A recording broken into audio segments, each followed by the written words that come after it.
이광열입니다. 예, 반갑습니다.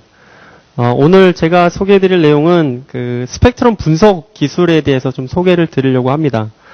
그래서 여러분들 뭐 스펙트럼 애널라이저를 좀 많이 사용을 하시고 또 접해 보셨을 거라고 생각이 됩니다. 그래서 오늘 이 시간에는 시간에 따라서 빠르게 변화하는 신호라든지 또 민첩한 신호, 주파수를 이동하면서 통신하는 이런 신호들은 기존 수입 튠 방식이라든지 FFT 애널라이저 방식의 스펙트럼을 가지고는 측정하는 데 매우 어려움이 있었고 또 측정이 되더라도 좀 부정확한 측정 결과를 얻을 수밖에 없었습니다.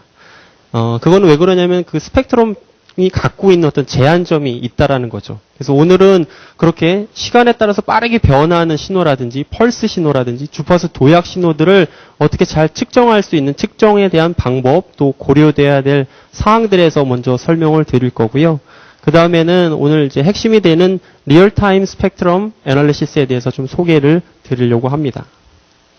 아젠다를 먼저 보시면은 메저먼트 챌린지 부분들은 앞서 말씀드린 것처럼 기존 스펙트럼으로 측정하기 어려운 신호 형태들을 좀 소개를 드리려고 합니다. 그래서 어떠한 신호들이 있고 왜 이런 신호들을 측정하는 데 어려움이 있는지 그런 부분들을 소개를 드릴 거고요. 전통적인 그 수입 튠 방식의 스펙트럼 측정 방식과 또 FFT 애널라이저 방식, 그다음에 오늘 소개해드릴 리얼타임 스펙트럼 방식이 있는데요. 각각 방식에 대한 소개와 또 차이점을 설명을 드리려고 하고요.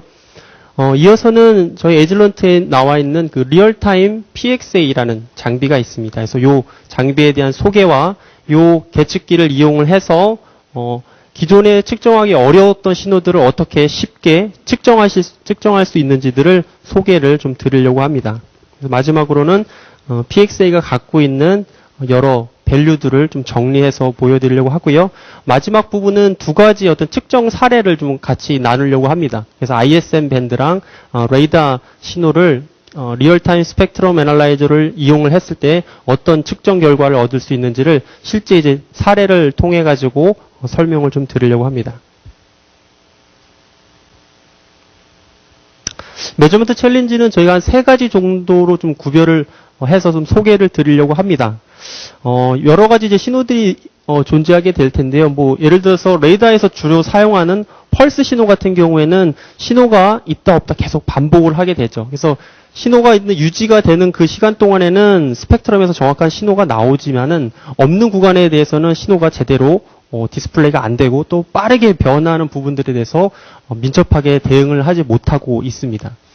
또한 EMI 성분들을 측정하는 경우에 일정한 레벨을 계속 유지하고 있다라면은 스펙트럼을 이용해서 계속 지속적으로 수입을 하고 그 수입된 결과를 디스플레이 할 수 있습니다만은 간헐적으로 나타나는 이런 EMI 성분들이 있습니다. 그래서 그런 성분들을 이제 측정하기 위해서는 여러 번 수입을 하고 누적을 해서 보통 뭐 피크 서치라든지 아니면 맥스 홀드를 이용을 해서 신호들을 계속 누적을 해가지고 각 값을 얻는 경우들이 있는데요. 아무래도 그렇게 측정하다 보면 이제 측정 시간이 오래 걸리게 되고 또 측정에 대한 정확도가 좀 떨어지는 어려움들이 있습니다. 그래서 이렇게 신호가 이제 민첩하고 또 순간적으로 빠르게 변화하는 신호들은 기존 수입 튠 방식으로는 측정하는데 좀 어려움이 당연히 발생하게 되죠. 더불어도 여러 가지 이제 이동통신 그 기기들이 등장하고 또 여러 통신기들이 다양한 주파수에서 이제 혼재해서 사용을 하다 보니까는 의도적으로든 아니면은 뭐 의도치 않든 간에 서로 이동통신 장비들 간에 이제 간섭을 주게 되겠죠. 그래서 그런 간섭이 얼마큼 발생이 되는지 또 간섭이 얼마큼 생기고 있는지들을 기존 스펙트럼을 이용을 해서 측정을 하다 보면 좀 제한점이 발생하게 됩니다. 어떤 순간적으로 나오는 이런 스피러스 성분들을 제대로 이제 측정하기 어려운 부분들도 있고요. 또한 어떤 전파를 감시하거나 모니터링하는 이런 업무를 하고 계신다라면은 기존 제 수입 튠 방식을 이용하게 되면은 그 수입된 구간에 대한 데이터들을 모두 캡처하고 측정하실 수 있지만은 수입이 지나간 후에 나온 데이터라든지 또 빠르게 변화하는 데이터들은 정확한 어떤 결과를 얻으실 수가 없는 그런 한계점들이 있습니다. 또 한 가지는 주파수를 호핑하는 신호들을 예를 들 수가 있습니다.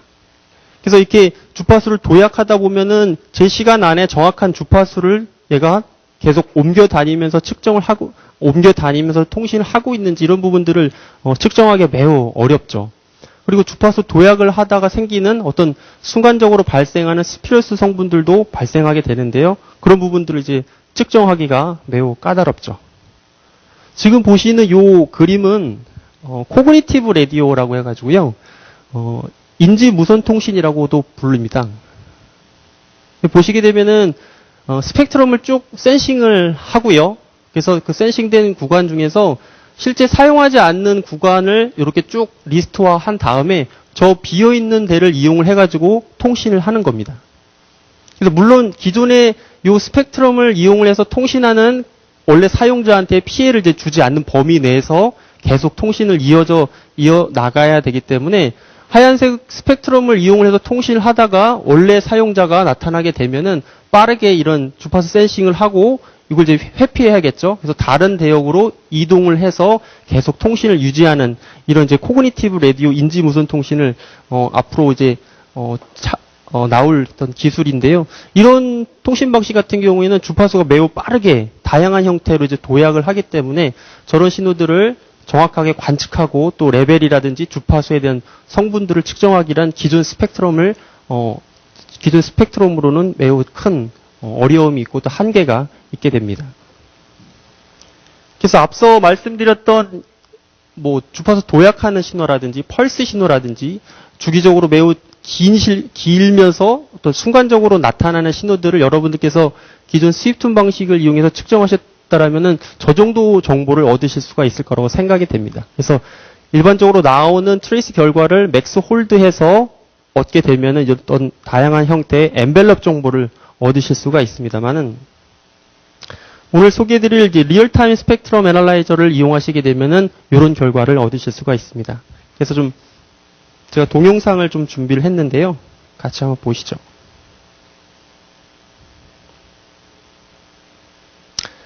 이게 기존 그 스펙트럼에서 보시는 화면들입니다. 그래서 매우 빠르게 주파수가 호핑하고 있는 상황에서 맥스 홀드를 걸게 되면은 저런 결과를 이제 얻게 되죠. 그래서 여러 주파수에 대한 정보, 레벨에 대한 정보는 알 수 있습니다만 얼마나 자주 또 어떤 신호들이 혼재되어 있는지를 알기가 어렵죠. 그래서 리얼타임에 대한 기능, 덴시티 기능을 이용하시게 되면은 여러 신호가 어떻게 혼재하고 있고 또 얼마큼 자주 디스플레이가 되는지를 색깔로 표현을 하게 됩니다. 밑에 보시게 되면은 이 붉은색으로 디스플레이가 되는 게 그만큼 자주 출현을 하는 거고요. 파란색으로 이제 디스플레이가 되는 부분들이 그만큼 간헐적으로 디스플레이가 되는 부분입니다. 그래서 오늘 이 부분에 대해서 좀 자세하게 좀 설명을 드리겠습니다. 그래서 이어서는 그 스펙트럼 분석하는 방식에 대해서 좀 소개를 드리고 각각이 갖고 있는 장단점, 차이점에 대해서 좀 소개를 드리겠습니다.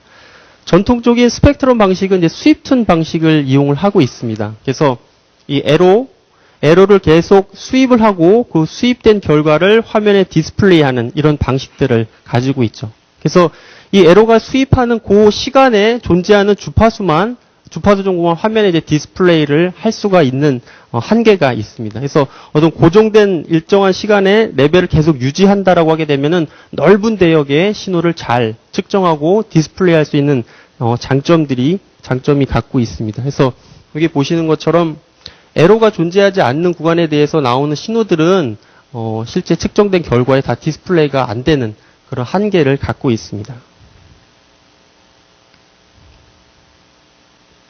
또 한 가지가 이제 이렇게 수입 방식에서 제한이 되는 부분들을 이제 극복하기 위해서 한 가지 추가가 된 게 이제 퓨리에 변환을 이용한 주파수 특성을 이제 검증하는 겁니다. 그래서 특정 데이터에 들어온 시간 데이터를 저장을 하고 그 데이터를 퓨리에 변환을 통해 가지고 주파수 정보를 이제 얻게 됩니다.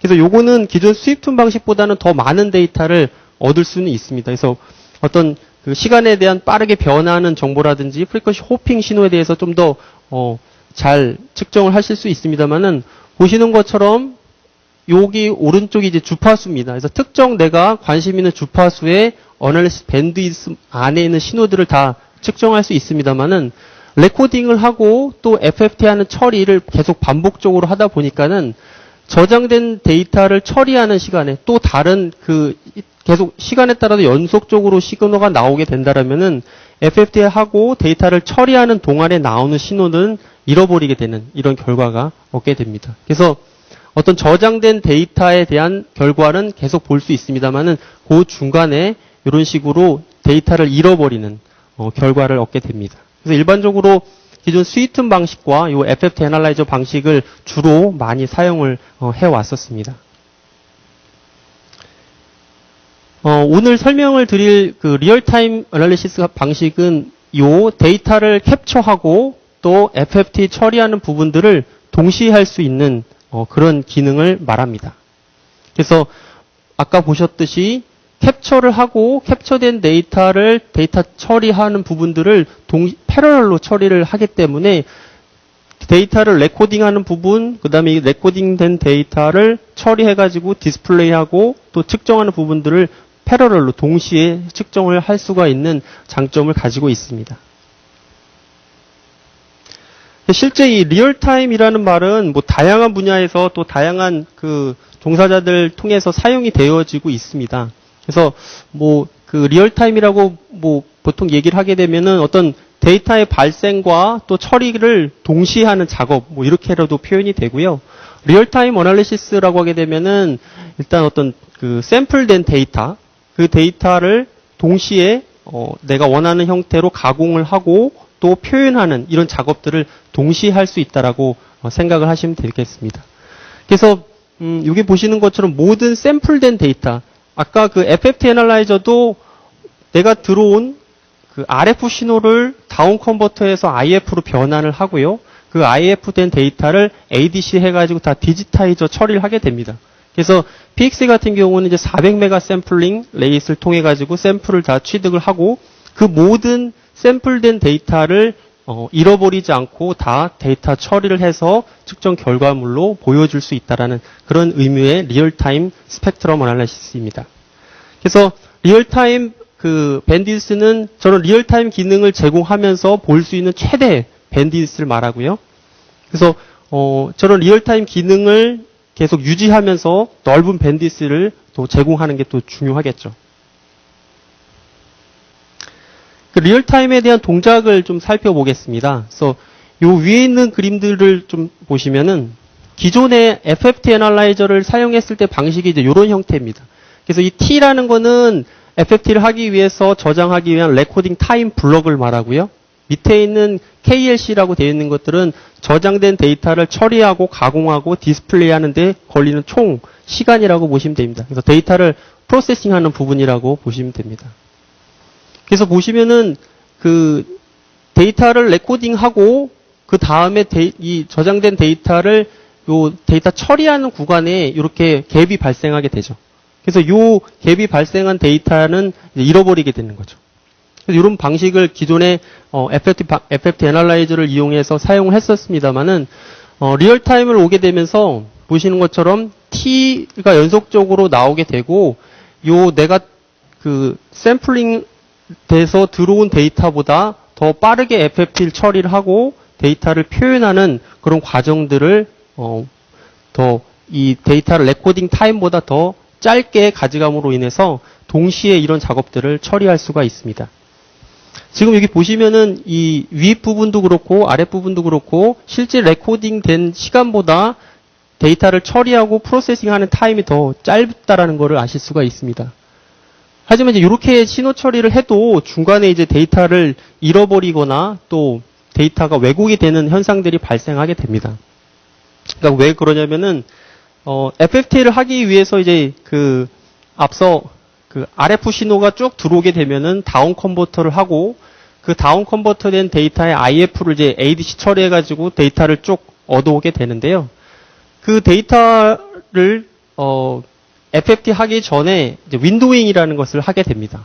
그래서 윈도잉을 하는 이유는 그 각 얻어낸 샘플 간에 위상이 이제 불연속점이 발생하게 되면은 FFT를 해서 얻어낸 주파수에 대한 정보에 주파수 리퀴지가 발생을 하게 됩니다. 그래서 그런 부분들을 리퀴지를 최소화하기 위해서 윈도잉을 하게 되는데 그 과정에서 일반적으로 요 그 레코딩된 데이터의 앞부분 또는 뒷부분의 데이터들이 좀 손상이 되거나 왜곡이 됩니다. 그래서 그런 그 데이터를 부분들을 손상이 되고 또 왜곡이 되는 부분들을 보완하기 위해서 저희가 이제 오버랩 프로세싱이라는 것을 하게 됩니다. 그러니까 이 그림을 보시게 되면은 오버랩이라는 것은 이런 과정을 이제 여러 개를 거쳐가지고 서로 중첩되게끔 데이터를 처리를 한다라는 겁니다. 0% 오버랩을 하게 되면은 T1과 T2가 그냥 그대로 쭉 처리가 되고 요 레코딩된 데이터에 대한 이 처리들을 이렇게 순차적으로 하게 되는데요. 예를 들어서 오버랩을 50%를 한 경우라면은 처음에 T1에서 저장된 거와 T2에 대한 저장된 것들을 각각 이렇게 50% 겹치게끔 데이터를 처리를 하게 됩니다.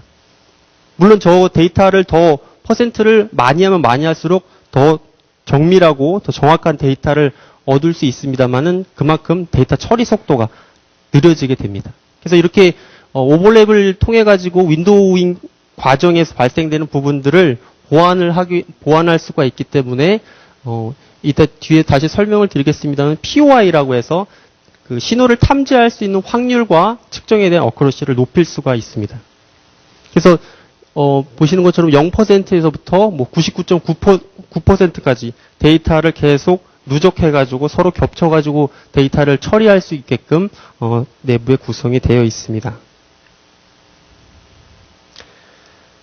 그래서 리얼타임이 지원이 된다라고 이야기하려면은 몇 가지의 어떤 기능들을 다 포함하고 지원을 해야지 리얼타임 분석이 된다라고 이야기할 수가 있습니다.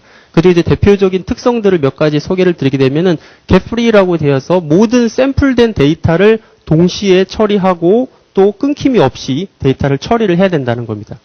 그래서 여기서 여러분들께서 좀 관심을 보셔야 될 게 샘플된 데이터라는 겁니다. 그러니까 모든 데이터를 다 실시간으로 처리할 수는 없고요.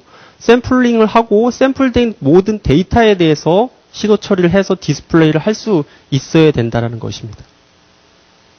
밑에 있는 거는 실제 이런 FFT 작업이라든지 리얼타임 처리할 때 어떤 OS라든지 다른 이런 태스크에 인터럽이 걸리지 않게끔 항상 일정한 어떤 측정 속도라든지 데이터 처리 속도를 유지를 해야 가능하고요. 또한 하이스피드 매저먼트가 충분히 지원이 돼야겠죠.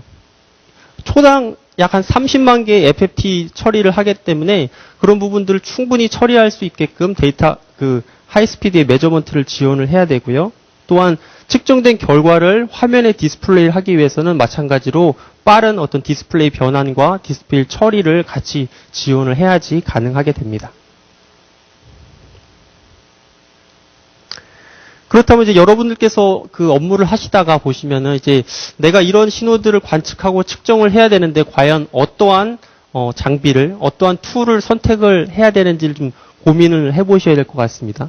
그래서 보시게 되면은 일단 여러분들이 해야 될 업무와 또 필요한 부분들을 잘 고려를 하셔가지고 선택을 하시면 되는데 보시면은 스위프트 스펙트럼 애널라이저가 있고요. 리얼타임 애널라이저, 벡터 시그널 애널라이저, 맨 밑에 보시게 되면은 또 시그널 애널라이저라는 말이 있습니다. 매우 좀 비슷비슷한 것 같으면서도 좀 뭔가 좀 달라 보이죠.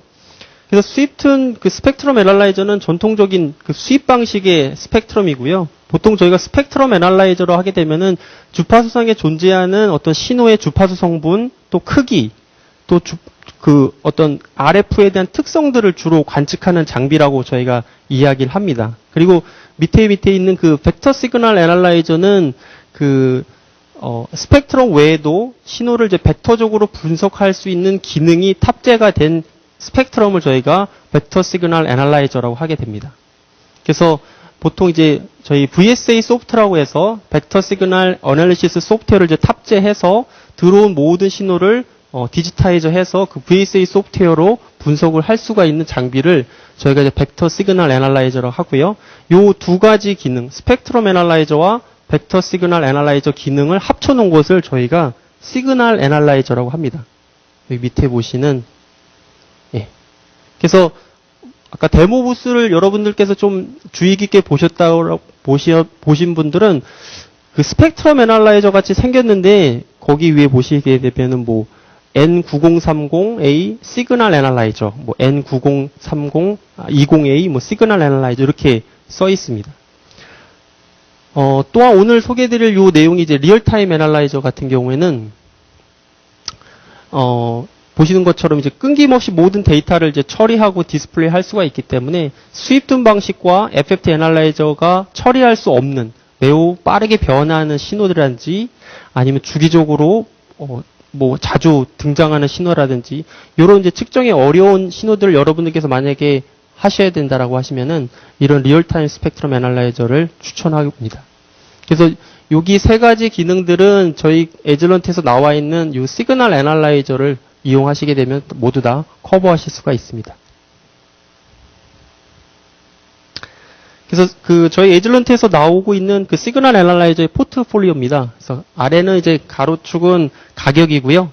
세로축은 이제 성능입니다. 그래서 저희가 이제 2006년서부터 X 시리즈 시그널 애널라이저라고 해서 기존에 나와 있던 이제 스펙트럼 애널라이저를 대체하는 이제 포트폴리오가 나왔습니다. 그래서 CXA서부터 EXA, MXA, PXA로 총 4가지 제품이 나왔고요.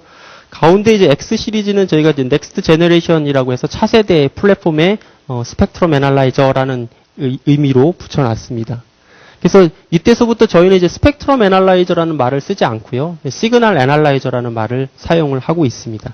그래서 가장 성능이 좋은 PXA가 지금 3Hz서부터 50GHz까지 지원을 하고 있습니다.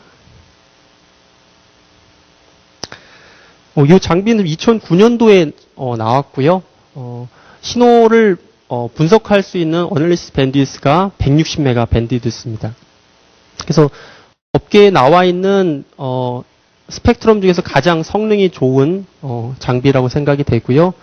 보시면은 측정 분석의 대역폭 말고도 앰플리튜드 앤 어크로시가 플러스 마이너스 0.19dB입니다.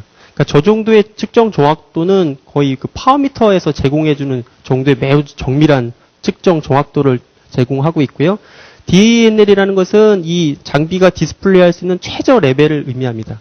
이 스펙트럼도 이제 수신기이기 때문에 수신 감도가 매우 중요한 파라미터죠. 그래서 마이너스 172dBm까지 디스플레이를 할 수가 있기 때문에 이 장비에서 디스플레이할 수 있는 다이나믹 레인지가 매우 넓다라고 보시면 됩니다. 그래서 이 장비 이 PXA라는 N9030A에다가 저희가 요번에 리얼타임 스펙트럼 애널리시스 옵션을 새롭게 출시를 했습니다. 그래서 기존의 PXA N9030A를 여러분들께서 사용하고 계신다라고 하시면은 요 리얼타임 스펙트럼 옵션만 업그레이드를 하셔서 다양한 형태의 리얼타임 기능을 제공하셔서 사용하실 수가 있습니다. 그래서 몇 가지 특징들을 보시면은 좀 업계에서 제공해주는 가장 넓은 분석 대역폭과 다이나믹 레인지를 제공하고 있습니다. 그래서 스프레스가 없는 다이나믹 레인지로 지금 75dB의 저희 다이나믹 레인지를 지원을 하고 있고요. 이따가 다시 자세하게 설명을 드리겠습니다만은 프리퀀시 마스크 트리거라는 기능이 있습니다. 요거는 기존 스펙트럼에서는 없던 트리거 방식인데요. 스펙트럼과 레벨을 이용을 해가지고 신호를 트리거를 할 수가 있습니다. 그리고 3.57 마이크로세크에 대한 100% POI를 제공한다라고 하는 것은 저 POI는 이제 어떤 탐지 확률이라고 보시면 됩니다. 그래서 100% 탐지할 수 있는 그 신호가 3.57 마이크로세크의 어떤 신호가 유지하는 3.57 마이크로세크 동안 신호가 유지가 된다라면은 어떠한 신호들 다 100% 캡처해가지고 디스플레이 할 수가 있습니다. 그래서 100%에 대한 탐지 확률과 또 이 장비가 개런티하는 어크로시를 지원하고 있습니다. 또 한 가지 큰 장점으로는 기존에 많이 사용을 하고 있던 벡터 시그널 어널리시스 소프트웨어 89600 이 소프트웨어와 같이 연동을 할 수가 있기 때문에 어떤 RF적인 부분 외에도 벡터적인 신호 분석을 하실 수가 있는 큰 장점이 있고요. 마지막으로 나와 있는 저 부분은 기존 PXA를 여러분들께서 뭐 다양한 업무로 사용을 하고 계신다라면은 옵션만 추가해서 어떤 이런 리얼타임의 기능을 얻으실 수 있습니다. 그러니까 무슨 말이냐면은 리얼타임 분석을 위해서 어떤 전용 장비가 필요하지 않다라는 얘기입니다. 요건 이제 업계에 저희 최초로 기존에 나와 있는 스펙트럼에다가 옵션을 추가해서 리얼타임의 기능을 제공을 하고 있습니다. 그래서 저희 PXA 리얼타임 스펙트럼 애널라이저가 지원하는 여러 기능들 주요 스펙을 좀 정리를 해봤습니다. 그래서 주파수 레인지는 3Hz서부터 최대 50GHz까지 지원을 하고 있고요. 수입 방식과 FFT 방식 두 가지 모두를 지원하고 있습니다. 일반적인 그 스펙트럼 모드에서는 어널리시스 밴드위스가 10메가, 40메가, 160메가 이렇게 구별이 되어 있습니다만은 리얼타임에 대한 어널리시스 밴드위스는 85메가와 160메가 두 가지로 구별이 되어 있습니다. 초당 FFT 프로세싱 레이트는 292,968개의 FFT를 처리할 수가 있고요. ADC에 대한 샘플링 레이트이 400메가로 샘플링하고 그 샘플된 모든 데이터를 놓치지 않고 디스플레이하고 표현을 한다는 얘기입니다. 앞서 잠깐 설명을 드렸던 100%에 대한 탐지 확률과 또 풀 앰플리튜드 어크러시를 제공해주는 가장 미니멈 유지 시간이 3.57 마이크로세크를 가지고 있습니다. 그 밑에 잠깐 보시면은 5나노세크의 노미널로 되어 있는 부분은 신호가 갖고 있는 SNR이 60dB 이상 된 신호라면은 5나노세크의 유지 시간을 갖는 신호도 탐지를 할 수가 있습니다. 그러니까는 저 3.57 마이크로세크보다 신호 유지 시간이 좁아지게 되면은 그만큼 탐지 확률이 떨어지고 측정에 대한 어크러시가 떨어지게 됩니다. 그래서 5나노세크라면 엄청 짧은 시간이죠. 그 시간에 나온 그 존재하는 신호도 잡을 수가 있는데 그 대신에 어떤 SNR이 충분히 큰 신호여야 된다라는 이야기입니다.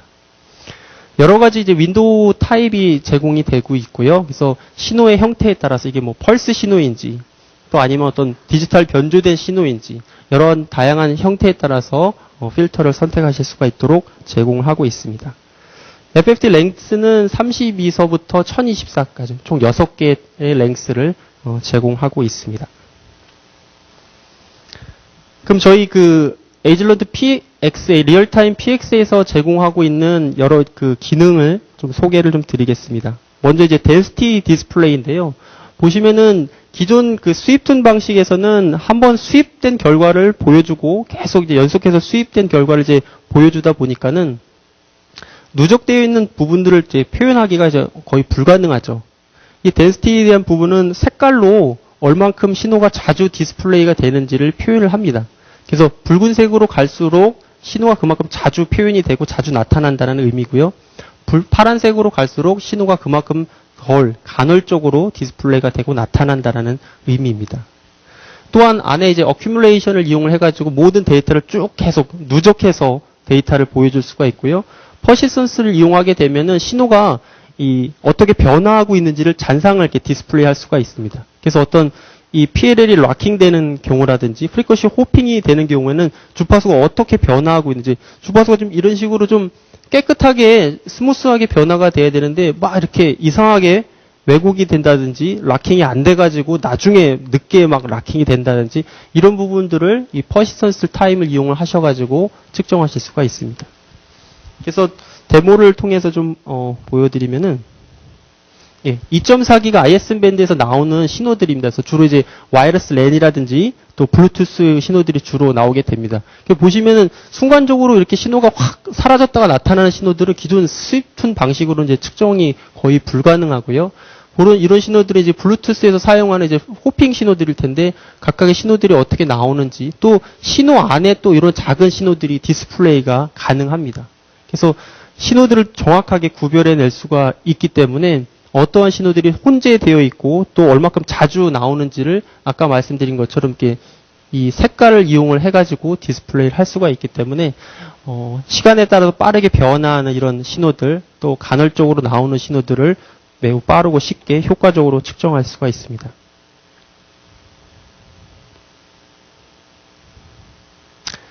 또 하나는 이제 리얼타임으로 스펙트럼 디스플레이를 할 수가 있습니다. 그래서 요거는 마치 그 스위프튼 방식에서 표현했던 그 맥스 홀드 그 결과와 이제 매우 유사합니다만은 실질적으로 요거는 리얼타임으로 디스플레이를 할 수가 있고요. 그 안에 다양한 형태의 그 피크 디텍터를 선택할 수가 있습니다. 또한 마커 펑션을 이용을 해서 리얼타임으로 측정된 결과에 대해서 어떤 그 밴드 파워를 측정해 보실 수도 있습니다. 여기도 마찬가지로 데모를 통해서 여러분들 한번 보시면은 이런 결과입니다. 이게 스위프툰 방식으로 해서 FFT로 해서 봤다라면은 막 신호가 뭐 일부만 디스플레이가 되거나 매우 빠르게 지나가거나 일부 시간만 이제 데이터가 보여지게 되는데요. 이런 식으로 리얼타임으로 스펙트럼을 이렇게 디스플레이하게 되면은 어떤 신호가 좀 계속 존재하고 있는지, 물론 아까 덴시티 같이 신호를 정확하게 구별해내거나 어떤 밀도 이런 부분들을 측정할 수는 없습니다만은 신호에 대한 어떤 주파수 정보와 레벨에 대한 정보, 어떤 정보, 신호들이 존재하는지를 더 쉽게 얻어내실 수가 있습니다. 이 스펙트로그램 디스플레이는 물론 기존 스펙트럼에서도 이용을 하고 FFT 애널라이저에서 주로 사용을 했던 기능입니다. 그래서 시간축과 또 주파수축 레벨을 동시에 디스플레이할 수 있는 화면인데요. 이 리얼타임은 말 그대로 컨티뉴어스하게 모든 데이터를 끊김없이 다 스펙트로그램을 통해서 디스플레이할 수 있다는 게 큰 장점입니다. 또한 안에 이제 마커를 피크서치 마커를 이용하게 되면은 신호가 시간에 따라서 어떤 신호가 제일 높은 그 신호인지 계속 추적해하면서 신호를 이제 찾아낼 수도 있습니다. 데모를 한번 보시죠. 그래서 위에는 주파수축이 되고요. 가로가 이제 동일하게 주파수축이고 위에 올라가는 게 이제 시간축이 됩니다. 그래서 이 신호가 시간적으로 얼마큼 자주 또 얼마큼 유지가 되는지를 보실 수가 있고요. 마찬가지로 이 패턴에 대한 부분들도 스펙트로그램을 이용해서 여러분들이 쉽게 한눈에 보실 수가 있죠. 주파수에 대한 부분, 시간에 대한 정보, 여기서 이 색깔을 의미하는 것은 파워의 색입니다. 신호 레벨이 높을수록 붉은색이고 낮을수록 파란색을 디스플레이하고 있습니다.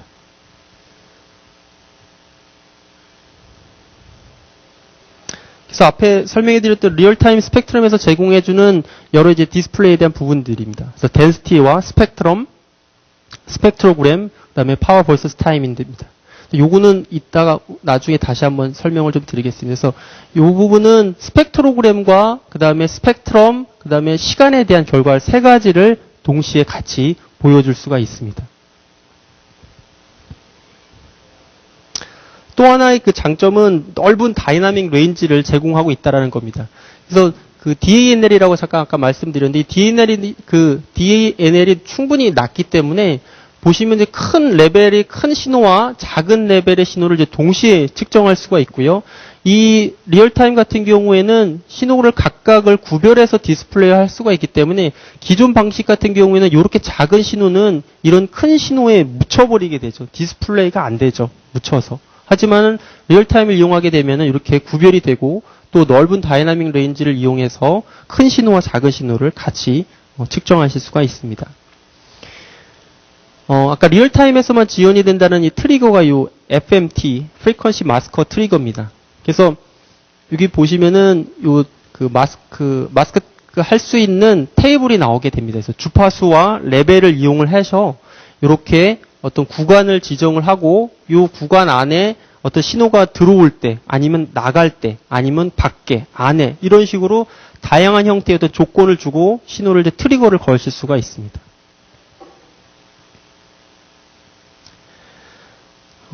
저희 요 슬라이드는 저희 스펙트럼의 내부 이제 구조입니다. 그래서 이쪽 보시면은 이쪽이 이제 장비 RF 인풋 포트가 되고 있고요. 저희는 장비 내부 안에 3.6기가 이하와 3.6기가 이상의 두 가지 패스를 이제 구별을 하고 있고요.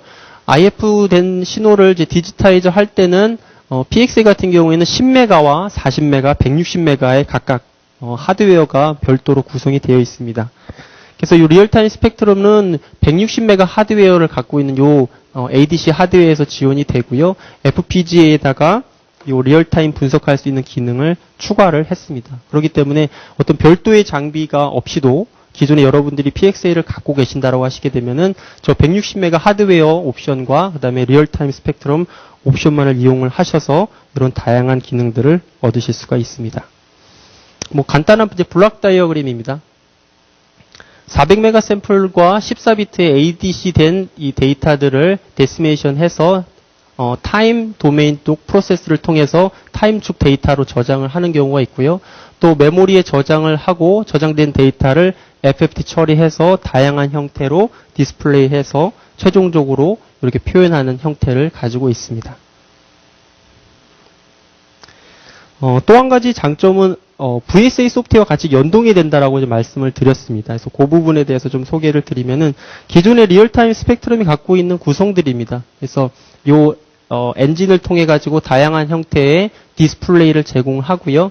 여기서 디지타이저 된 캡처된 데이터를 이제 VSA로 갖고 올 수는 있습니다. 그래서 VSA를 갖고 오게 되면은 앞에서 설명해 드렸던 리얼타임에 대한 부분들은 지원을 하지는 않습니다. 하지만 이제 앞으로 나올 그 17.0 VSA 소프트웨어를 이용하시게 되면은 아까 그 설명해 드렸던 FMT에 대한 트리거 기능을 VSA 소프트웨어와 같이 연동을 할 수가 있습니다. 그래서 기존에 그 잘 트리거를 할 수 없던 신호들을 FMT를 이용해서 트리거를 하고 또 분석은 이 VSA 소프트웨어를 이용해서 분석을 하실 수가 있습니다. 그래서 그 리얼타임 스펙트럼을 이용하게 되면은 기존 스위프트 방식과 같이 스칼라 정보만 얻게 됩니다. 그래서 시간에 대한 어떤 매그니튜드, 위상에 대한 정보를 이제 얻을 수가 없게 됩니다만은 VSA 소프트웨어를 이용하시게 되면은 어떤 벡터적인 분석과 그리고 이미 많이 상용화되어 있는 여러 셀룰라 신호라든지 와이어리스 신호에 대한 분석을 할 수 있도록 지원을 하고 있습니다. 그래서 이 소프트웨어를 이용하시게 되면은 내가 저장한 데이터들을 따로 캡처하고 플레이백하고 또 다운로드하고 여러 형태로 가공할 수가 있는 큰 장점이 갖고 있습니다. 그래서 저희 리얼타임 PXA가 갖고 있는 주요한 장점들 3가지를 좀 정리를 해봤습니다. 그래서 3.57 마이크로세크를 유지하는 신호라면은 저희 리얼타임 스펙트럼 이용해서 모든 신호를 다 캡처하고 디스플레이 할 수 있다라고 말씀을 드렸고요. 그 다음에 분석할 수 있는 최대 대역폭이 이제 160메가와 또 주파수 레인지가 이제 50기가까지 커버를 하기 때문에 뭐 일반 이동통신이라든지 위성통신 또는 레이더 통신과 같이 다양한 분야에 대해서 사용할 수 있는 장비입니다. 또한 이 장비는 어떤 그 리얼타임 스펙트럼을 제공하는 전용 장비가 아니기 때문에 기존에 그냥 범용적으로 아니면 어떤 욕적으로 사용을 하시다가 이 리얼타임 스펙트럼 옵션을 추가하셔가지고 이런 다양한 기능들을 사용하실 수가 있습니다. 예, 그래서 앞에 설명해드렸던 부분들을 다시 한번 이제 정리를 해본 부분들입니다. 지금 이 장비가 디스플레이 할 수 있는 최저 레벨이 이제 마이너스 157dBm이고요. 프리앰프를 사용하지 않은 상태입니다. 보통 이제 스펙트럼 같은 경우는 이제 프리앰프를 이용을 해서 더 넓은 다이나믹 레인지를 얻게 됩니다만은 일반적인 이 리얼타임 스펙트럼은 워낙 다양한 형태의 신호가 들어오기 때문에 이제 프리앰프를 일반적으로 사용하지 않습니다. 그래서 들어온 신호에 대해서 마이너스 157dBm 10GHz에서 지원을 하고 있고요. 그렇기 때문에 탐지할 수 있는 확률이 그만큼 넓게 지원을 하고 있습니다. 앞서 말씀드린 부분인데요. 신호를 처리할 수 있는 대역폭 또한 요즘에 와이어리스 랜 11AC 같은 경우에도 이제 최대 이제 160메가 그리고 LTE 어드밴스로 가게 되면서 점점 이제 주파수 대역폭이 넓어지고 있는 상태입니다. 그래서 저희 에즐런트에서 나온 요 PXA는 160메가 신호의 대역을 분석할 수가 있고요. 또 50GHz까지 주파수 레인지를 지원하기 때문에 군 쪽이라든지 또 일반 이동통신 분야에서도 다양한 형태로 저희 계측기를 사용하실 수가 있습니다.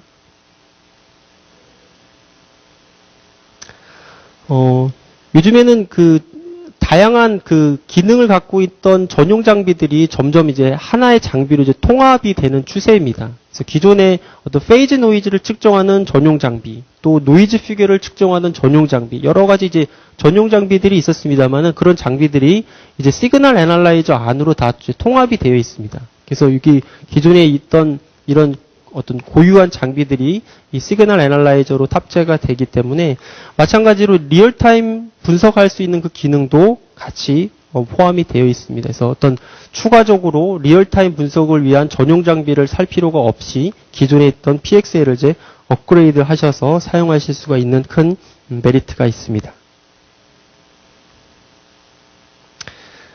이어서는 이런 리얼타임 스펙트럼 애널라이저를 이용해서 실제 측정하는 사례들에 대해서 한 2가지 살펴보겠습니다.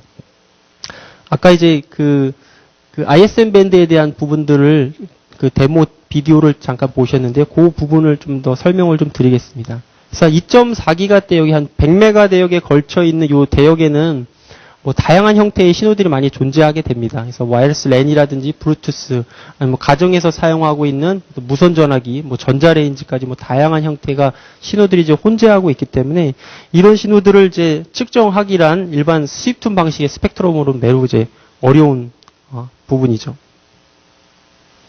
그래서 뭐 이런 형태로 수입 방식을 이용을 해서 측정을 하고 또 여러 번 수입을 한다든지 또한 피크홀드를 통해 가지고 여러 주파수 정보들을 이제 얻으실 수가 있는 거죠. 특정 주파수에 어떠한 레벨이 있는지 또 어떠한 주파수가 어떻게 분포가 되어 있는지 이런 결과들을 이제 얻으실 수가 있지만은 얼마큼 이 신호가 자주 디스플레이가 되고 또 이 안에 몇 개의 신호들이 존재하고 있는지 이런 부분들은 거의 측정이 불가능한 상태입니다.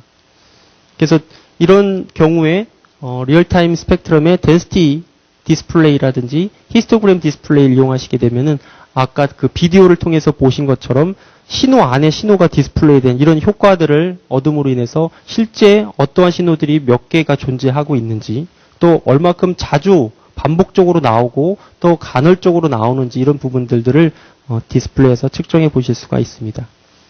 또한 그 신호가 이제 수입하는 경우라든지 또 빠르게 변화하는 경우에 발생할 수 있는 이런 스피루스 성분들도 이런 덴시티를 이용하셔가지고 쉽게 측정하실 수가 있죠.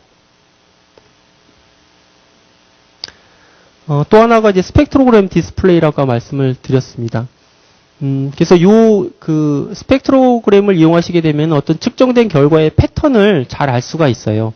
그러니까 주파수 도약 신호라든지 이런 경우에는 어떤 그 패턴을 가지고 계속 도약을 하게 될 텐데요. 그 도약에 대한 패턴과 그 다음에 신호가 얼마큼 반복적으로 나오고 있는지 또 유지가 얼마큼 되고 있는지 이런 부분들을 가로축의 시간 정보를 이용을 하셔서 데이터 정보들을 쉽게 얻으실 수가 있습니다.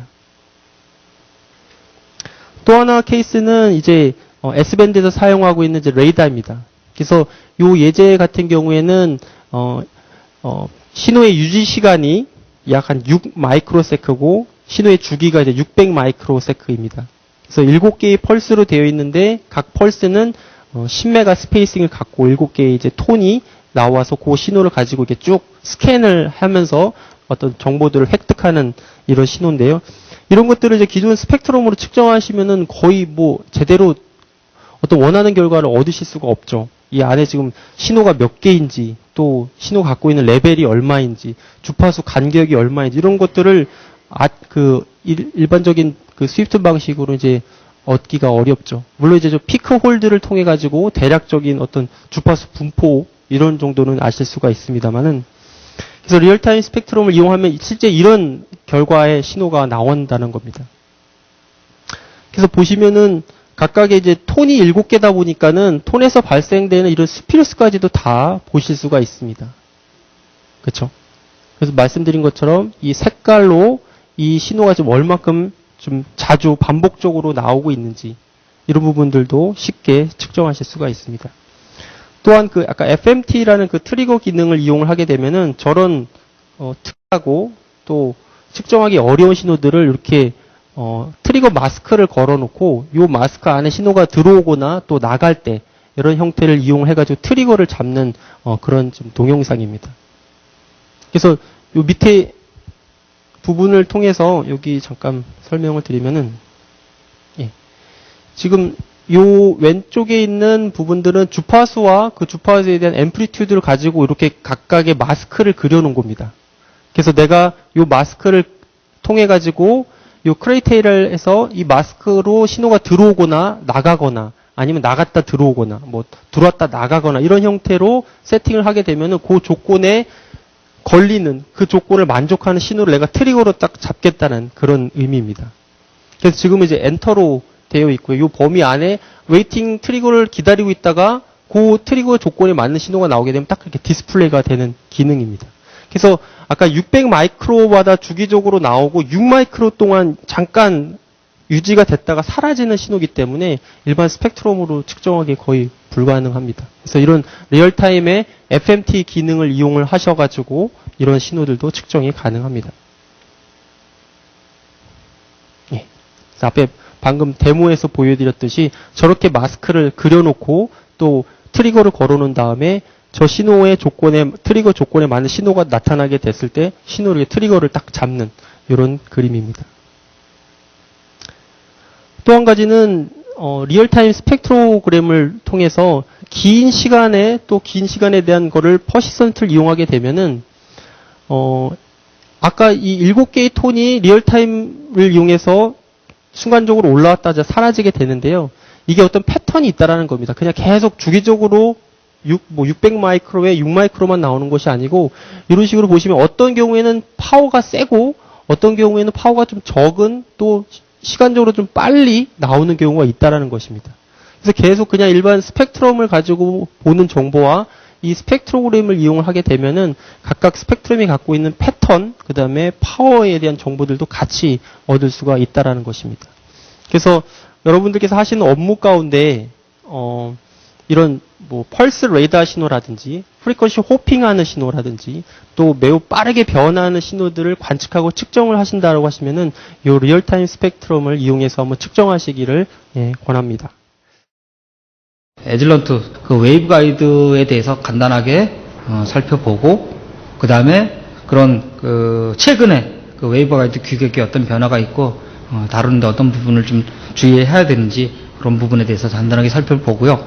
다음에 에즐런트 솔루션에 대해서 설명을 좀 드리겠습니다. 그럼 밀리미터 웨이브 테라헤르츠 영역에서 디바이스의 특성을 측정하기 위해서 어떤 솔루션들이 있고 어떤 것들이 필요한지 살펴보고요. 다음으로 그 실제 측정예 어떻게 셋업하고 어떻게 측정하고 어떤 측정 조건에서 측정을 하고 이런 것들을 좀 살펴보고요. 그 다음에 그런 대역에서의 어떤 캘리브레이션은 어떻게 이루어지고 어떤 캘리브레이션 방식들이 사용되는가 살펴보고 정리를 하도록 하겠습니다.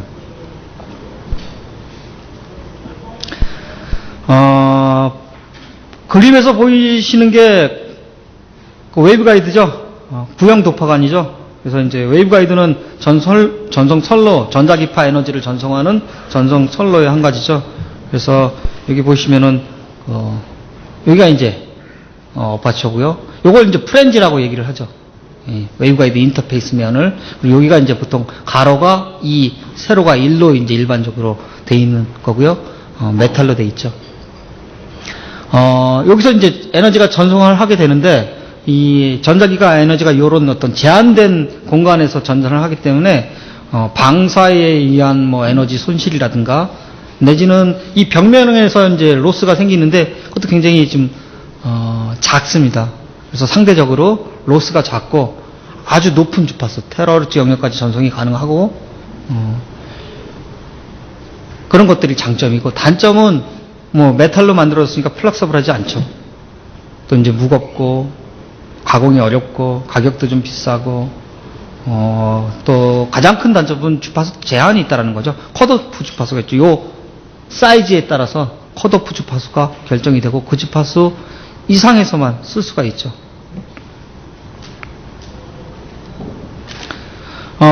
이렇게 전파하는 모드는 뭐 크게 이제 세 가지를 얘기를 합니다. 그래서 TM 모드, TE 모드, TM 모드, 뭐, 이 혼합형 모드가 여러 가지가 있는데, 이 웨이브 가이드에서는 실제 전파의 진행 방향은 요 Z축 방향입니다. 그 이제 X방향, Y방향, 가로 방향이 있는데, 그 웨이브 가이드에서는 TM 모드가 형성이 되지 않습니다.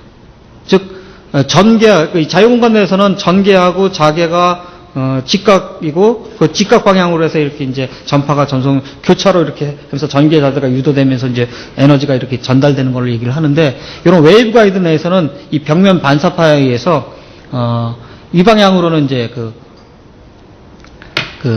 정제파가 형성이 되고, 그러니까 이제 이 진행파 성분은 두 가지죠. 이 벽면 반사에는 정제파 성분하고 진행파 성분 두 가지죠. 그래서, TM 모드가 형성이 되지 않고, TE 모드, 내지는 TM 모드만 형성이 되고요. 보통 TE, MN 해서 뭐 TE 10 모드, 뭐 20 모드, 11 모드 이렇게 얘기를 하죠. 그래서 M과 N은 이제 이 M은 가로축의 전개나 자개 세기의 반파 수구, Y축의 전개나 자개 수의 반파 수를 이제 N으로 표시를 하죠.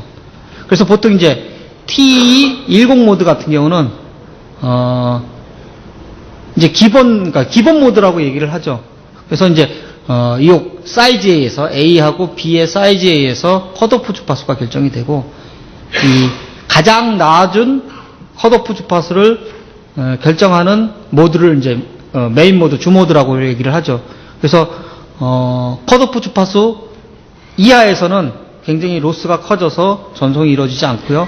컷오프 주파수 이상에서 이제 전송이 이루어지고, 컷오프 주파수에서 2배 되는 주파수까지는 이제 주 모드로 가고, 그 이상에서는 고차 모드로 해서 여러 파장이 들어가게 되죠. 일반적으로 A와 B는 2대1 비율로 되어 있고요. 구형 도파간에서 보통 T10 모드인 경우에는 컷오프 주파수에서부터 2배 되는 주파수까지 기본 주 모드로 동작을 하게 됩니다. 그 이상의 주파수에서는 이제 고차 모드로 전송을 하게 되고요. 자, 컷오프 주파수는 이렇게 주어지죠. 자, 요게 이제 A가 가로 길이고요. C는 광속이고요. 그래서 요거보다 낮은 주파수는 이제 전송이 안 되고요. 요거보다 높은 주파수는 이렇게 벽면 반사를 통해서 진행을 하게 되고요. 실제 이제 요 안에서의 이 관내에서의 파장은 더 길어지게 되죠.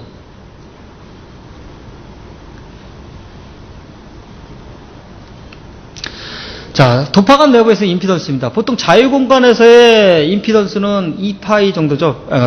120파이 정도죠. 그래서 한 377옴 정도가 되고, 이 도파간 내에서는 이 주파수에 따라서 이제 임피던스가 달라지게 됩니다. 그래서 T 모드에서의 도파간 내에서의 임피던스고요. 이건 이제 자유공간 임피던스고요. 지금 이 가로 그래프는, 가로는 그 컷오프 주파수하고 이렇게 노멀라이즈 시킨 겁니다. 자, 여기가 이제 컷오프 주파수고요. 이제 2배, 컷오프 주파수의 2배가 되는 주파수고, 요거는 자유공간에 비례해서 임피던스를 노멀라이즈 시킨 겁니다. 자, 그래서 컷오프 주파수에서 임피던스는 무한대가 됩니다. 그리고 주파수가 높아지면서 2배 되는 주파수에서 자유공간의 임피던스와 거의 일치하게 되죠. 그렇죠? 그래서 주파수가 컷오프 주파수 이하에서는 전송이 이루어지지 않고요. 컷오프 주파수 이상에서 이렇게 주파수가 높아짐에 따라서 자유공간 특성 임피던스에 가까워지게 됩니다. 자, 네트워크 애널라이저에서는 보통 네트워크 애널라이저는 50옴 시스템입니다. 그래서 시스템 G0가 50옴으로 되어 있습니다. 그럼 이제 보면은 이제 코엑셜 환경에서 이렇게 측정하실 때는 시스템 G0를 50옴 놓고 그냥 쓰시면 되죠. 대부분 이제 50옴 환경이니까요. 부품이나 이런 것들이. 자, 그런데 웨이브 가이드 부품을 쓰신다고 하면은 이제 G0를 바꿔주셔야 돼요. 얼마로 바꿔야 될까요? 저희 P&A라는 네트워크에서 웨이브 가이드 부품을 측정하셔야 돼요. 그럴 때 G0 값이 1로 하셔야 됩니다. 그건 1호옴이 아니라 노멀라이즈 된 임피던스입니다. 자유공간에 기준으로 해서 자유공간에 상대적으로 노멀라이즈 된 임피던스입니다. 그래서 네트워크 애널라이저에서 웨이브 가이드 환경에서 측정할 때 G0 값은 1로 세팅을 하셔야 돼요. 저희가 그렇게 디자인을 했습니다. 그래서 일반 코엑셜 환경이 아닌 웨이브 가이드 환경에서 네트워크 애널라이저로 부품 테스트 하실 때 시스템 G0 값은 1로 바꿔주셔야 돼요. 그리고 웨이브 가이드 캘킷을 쓰신다고 하면은 그 웨이브 가이드 캘킷을 지정을 하시면은 시스템 G0가 1로 바뀌게 됩니다. 자, 다음은 그룹 딜레이입니다. 마찬가지로 컷오프 주파수에서 자유공간에 그러니까 그룹 딜레이가 무한대가 되고요. 주파수가 높아지면서 2배 되는 주파수에서 자유공간의 그룹 딜레이와 거의 같아집니다. 자, 파장도 마찬가지입니다. 파장도. 컷오프 주파수에서 파장은 무한대가 되고요. 2배 주파수 되는 데서 파장은 자유공간에서의 파장과 같아지게 됩니다. 전파 속도입니다. 전파는 광속으로 이동을 하죠. 예, 전파 속도는 광속으로 이동하고, 웨이브 가이드 내외에서는 이제 속도가 달라지게 되죠. 그래서 위상 속도가 있고 전송 레이트가 있는데, 위상 속도 같은 경우는 위상은 이제 컷오프 주파수에서는 제로가 됐다가 2배 되는 주파수가 되면은 이제 자유공간에서의 위상 전달 레이트하고 비슷해지고요. 자, 결론은 컷오프 주파수 밑에서는 사용하지 못한다는 얘기죠. 그리고 웨이브 가이드는 대역 제한되어 있다라는 거. 이렇게 되어 있습니다. 자, 요게 이제 웨이브 가이드 규격입니다. 낮은 주파수는 빼고 높은 주파수권만 정리를 했습니다. 최근에 이런 그 스탠다드 관련해서 몇 가지 변화가 있더라고요. 그래서 작년 말, 그러니까 재작년까지만 해도, 이제 그 제한된 상태였었는데, 최근에 이제 승인이 났더라고요. 자, 그래서 요게 이제, 기호로 표현하면 뭐 D밴드라니 뭐 이렇게 했고요. 일반적으로 저희가 WR102니, WR08이니, 뭐 WR9이니, 뭐 이런 것들은 자, 밀 규격입니다. 밀 규격이고, 요게 이제 새로운 규격입니다. 이게 I에서 최근에 승인된 새로운 규격이고요. WM이라는 규격이고요. 이게 이제 A 사이즈, B 사이즈를 인치, 밀리로, 마이크로미터로 이렇게 표시를 한 거고요. 이게 이제 주파수입니다. 센터 주파수하고 상한, 하한 주파수입니다. WR하고 즉 밀 규격하고 IEEE 1785 규격하고의 차이점은 밀 규격은 인치 규격을 쓰고 1785 규격은 마이크로미터 규격을 쓴다는 겁니다. 단위를. 그래서 요 M이 WM이라는 게 이게 상징하는 게 이제 나노미터, 미터 단위를 쓴다라는 그런 뜻이고요. 예를 들어서 WM570 같은 경우는 요 뒤에 있는 숫자는 웨이브가이드 사이즈를 의미합니다. 그래서 WR570 같은 경우는 가로 A면이 570 마이크로미터라는 뜻이죠. 그래서 각각의 이제 밴드가 되고요. 요걸 이제 제안이 그 IEEE NTTS에서 그 워킹 그룹에서 이제 요거를 제안을 해놓은 상태였는데 제가 최근에 뒤져보니까 작년 7월에 승인이 났더라고요. 그래서 이제 앞으로는 요 규격들을 사용하실 것 같아요. 뭐 뒤에 잠깐 규격 얘기가 나오겠지만은 요 I1785 규격은 세 가지 파트로 되어 있습니다. 첫 번째 파트는 이런 웨이브가이드 주파수 대역과 사이즈에 대한 그런 규격이고요. 두 번째가 이제 퍼포먼스 관련된 규격이고, 세 번째가 이제 이렇게 레코멘데이션, 더 잘 쓰기 위한 레코멘데이션, 이렇게 나눠져 있고요. 첫 번째 파트 1은 어프로블이 된 걸로 알고 있고요. 두 번째 거는 이제 계속 관심을 갖고 연구 중인 걸로 알고 있습니다. 그래서 아직 최종적으로 완전히 승인이 나지는 않은 걸로 그렇게 되어 있습니다. 그래서 기존에 많이 쓰던 규격입니다. 밀 규격이고, 이건 뭐 많이 지금은 안 쓰고 있는데, 지금 이제까지 주로 쓰는 게 이 규격이죠. UG387이라고 해서 프리시즌 웨이브가이드 규격이고요. 기존에 웨이브가이드가 있고, 이제 요게 이제 가이드 홀이고, 요게 이제 스크류 홀입니다. 거기에 이제 더 얼라인을 맞추기 위해서 이렇게 추가의 홀을 이렇게 추가한 거죠. 자, 새로 제한되는 P1785 규격은 여기에 이제 그 링이 추가가 됩니다. 그래서 이것들과 호환이 되고요. 호가 되면서 이게 추가가 되면서 훨씬 더 그 얼라인을 잘할 수 있는 그런 구조로 이렇게 새로운 디자인이 적용됐다라고 합니다. 여기 이제 실물입니다.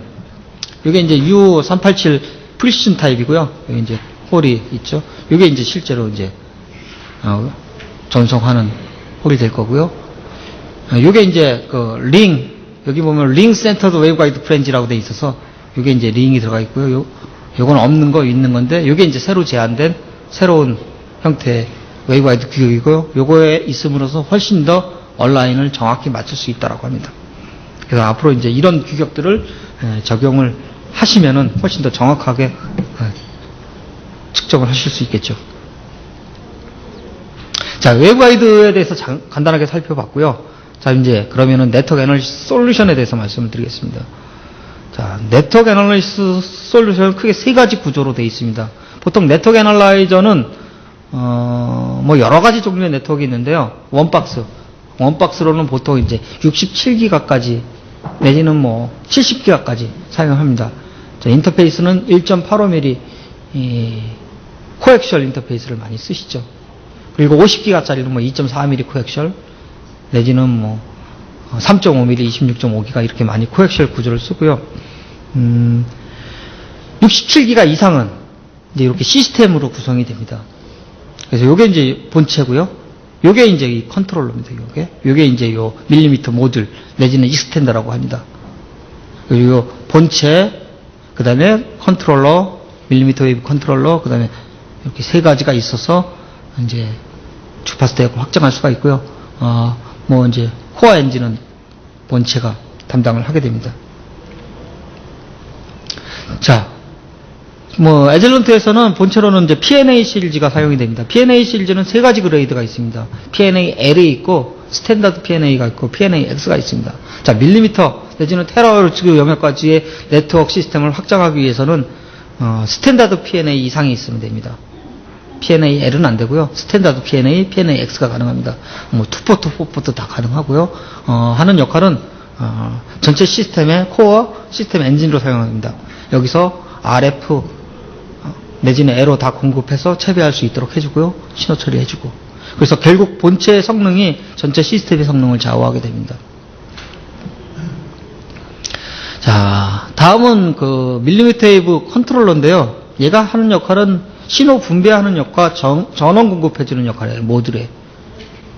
그래서 나중에 다시 말씀을 드리겠지만은 밀리미터 테라헤르츠 시스템은 두 가지 구성이 가능합니다. 다이렉트 커넥션하고 이렇게 컨트롤러를 사용하는 구성하고 두 가지가 가능하고요. 컨트롤러를 사용하면은 또 몇 가지 장단점이 있습니다.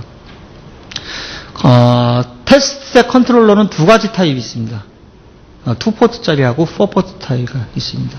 그래서 만약에 4포트 시스템을 꾸미시려면 4포트 타입을 선택을 하시면 됩니다. 다음은 밀리미터 웨이브 모듈입니다. 뭐 헤드라고도 하고 익스텐더라고 하고. 그래서 결국 요게 이제 업다운 컨버터 모듈이라고 보셔도 돼요. 거기에 이제 네트워크로서의 어떤 신호 분배 처리를 해주는 부분이 조금 더 포함되어 있고요. 그래서 본체에서 20기가 내지는 40기가까지 RF를 받아서 그거를 뭐 채배해서 6채배, 8채배, 13채배해서 밀리미터 웨이브 내지는 테라헤르츠 영역까지 올려주고 또 그렇게 들어온 신호를 다운 컨버전해서 본체로 보내주고 하는 역할을 하고 그 다음에 이 테스트 그런 역할을 합니다. 자, 그래서 위에서 보시는 파란 색깔이 OML에서 만들어진 테스트 헤드입니다. 그리고 밑에 까만 색깔이 버지니아 다이오드라는 데서 공급하는 거고요. 여러 가지 밴디드 모델이 있습니다. 그래서 50에서 75, 75에서 110, 예를 들어 320에서 500기가 이렇게 해서 요거는 이제 웨이브 가이드 사이즈입니다. 아까 그 밀 규격을 적용을 했죠. 자, 요게 이제 IEEE P1785 규격으로 이제 나중에 좀 바뀌는 과정이 있겠죠. 자, 그래서 시스템은 방금 말씀드린 거죠. 두 가지로 구성됩니다. 첫 번째는 10메가서부터 110기가까지 전체 주파수 역을 한꺼번에 측정할 수 있는 원십 시스템이 있습니다. 저희는 브로드밴드 10메가에서 110기가 단일 수입 시스템이라고 보통 얘기를 합니다.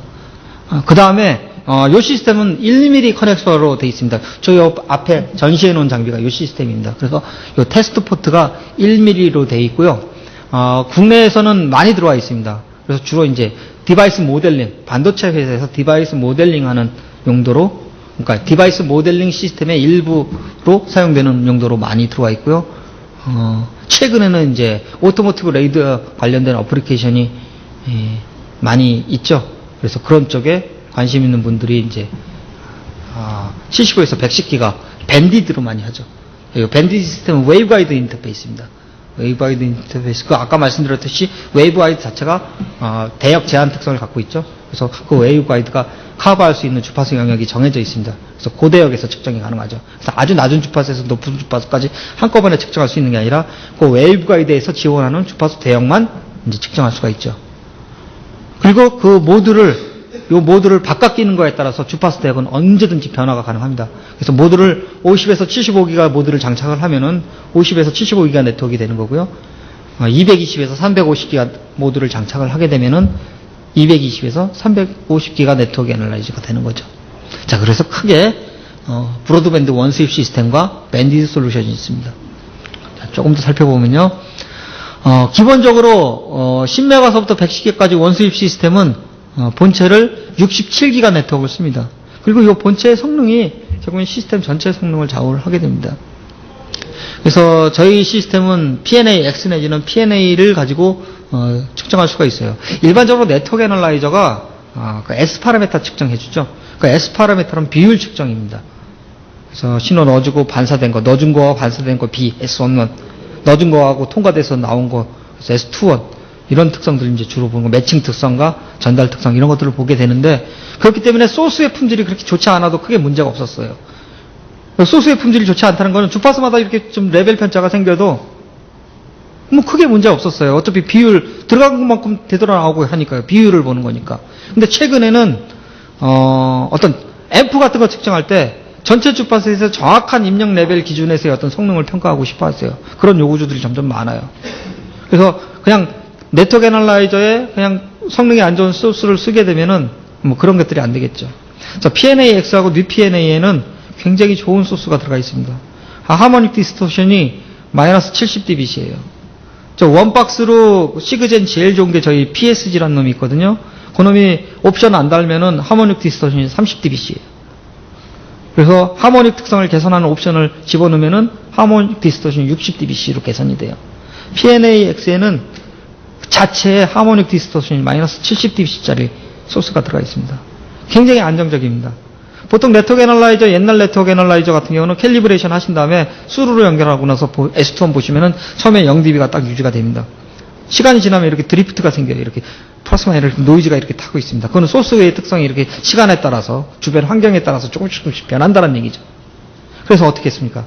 주기적으로 그런 특성이 나타날 때마다 이제 반복적으로 캘을 다시 하는 게 이제 대안이었었어요. 최근에 네트워크는 PNA 베이스 네트워크는 캘한 다음에 1시간 지나도 굉장히 안정적이고 그대로 유지합니다. 그만큼 그 안에 들어가 있는 소스가 안정적이라는 얘기죠. 그리고 본체 소스의 특성이 시스템 전체의 특성을 좌우하게 됩니다. 어차피 그 익스텐더, 그 주파수 확장 모듈은 본체에서 받은 신호를 가지고 이렇게 채배하거나 하거든요. 본체 자체가 이렇게 안정되어 있다라면은 그 채배한 신호 자체도 또 안정되게 되는 거죠. 자,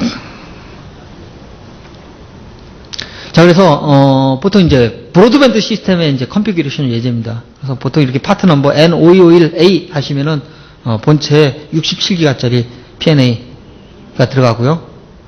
그 다음에, 2포트 테스트 셋이 들어가고, 그 다음에, 1mm 환경에, 익스텐더가 들어가서 10메가서부터 110기가까지 이렇게 한꺼번에 측정할 수 있도록 그렇게 구성이 됩니다. 저 요 문 앞에 전시가 되어 있습니다. 그리고 지금 그 110기가짜리 그 1mm 커넥터를 갖고 있는 앰프를 측정하는 셋업을 해놨거든요. 그래서 나중에라도 한번 보시기 바랍니다. 다음은 그 밴디드 시스템입니다. 밴디드 시스템 같은 경우는 내가 원하는 주파수만 이렇게 딱딱 구성할 수 있다라는 장점이 있죠. 스케일러블하게. 그리고 내가 50에서 75 중간 건너뛰고 220에서 350 이렇게 필요하면 그 모듈만 가지고 보유하고 계시면 그 해당되는 모듈만 측정이 가능하십니다. 자, 기본적으로 두 가지 구성이 가능합니다. 이 컨트롤러가 있는 구성과 컨트롤러가 없는 구성이 가능합니다. 컨트롤러가 있는 구성은 장점은 믹서가 테스트 가능해요. 믹서 테스트가. 그리고 4포트 구성을 하시게 되면은 디퍼런셜 측정이 가능합니다.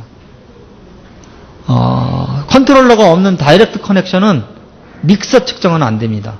이유는 이 다이렉트 커넥션 자체는 그 프리쿼시 옵셋 모드라는 걸 사용해요. 그 프리쿼시 옵셋 모드라는 게 믹서를 측정하기 위한, 즉 인아웃 주파수가 다른 디바이스를 측정할 때 사용되는 기능인데 그 기능을 주파수 확장하는데 미리 써버려요.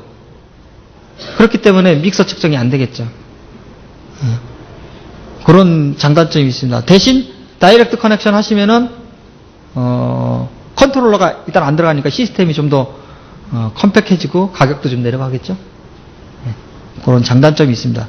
또 한 가지 중요한 거는 테스트 컨트롤러를 사용하시는 구성은 750기가까지밖에 구성을 못합니다. 다이렉트 커넥션은 1.1테라까지 구성이 가능하고요. 뭐 그런 차이점들이 약간의 차이점들이 있습니다.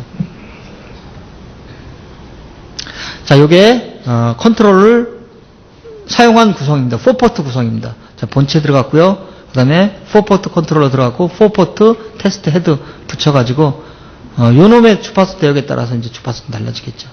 그래서 4포트 시스템입니다. 요게 이제 만약에 75에서 110기가면은 75에서 110기가 이렇게 하실 수도 있어요. 요거는 75에서 110기가 두 개 쓰시고 요 놈은 110에서 뭐 170 쓰시면은 요 시스템 가지고 75에서 170까지 전체를 커버할 수가 있죠.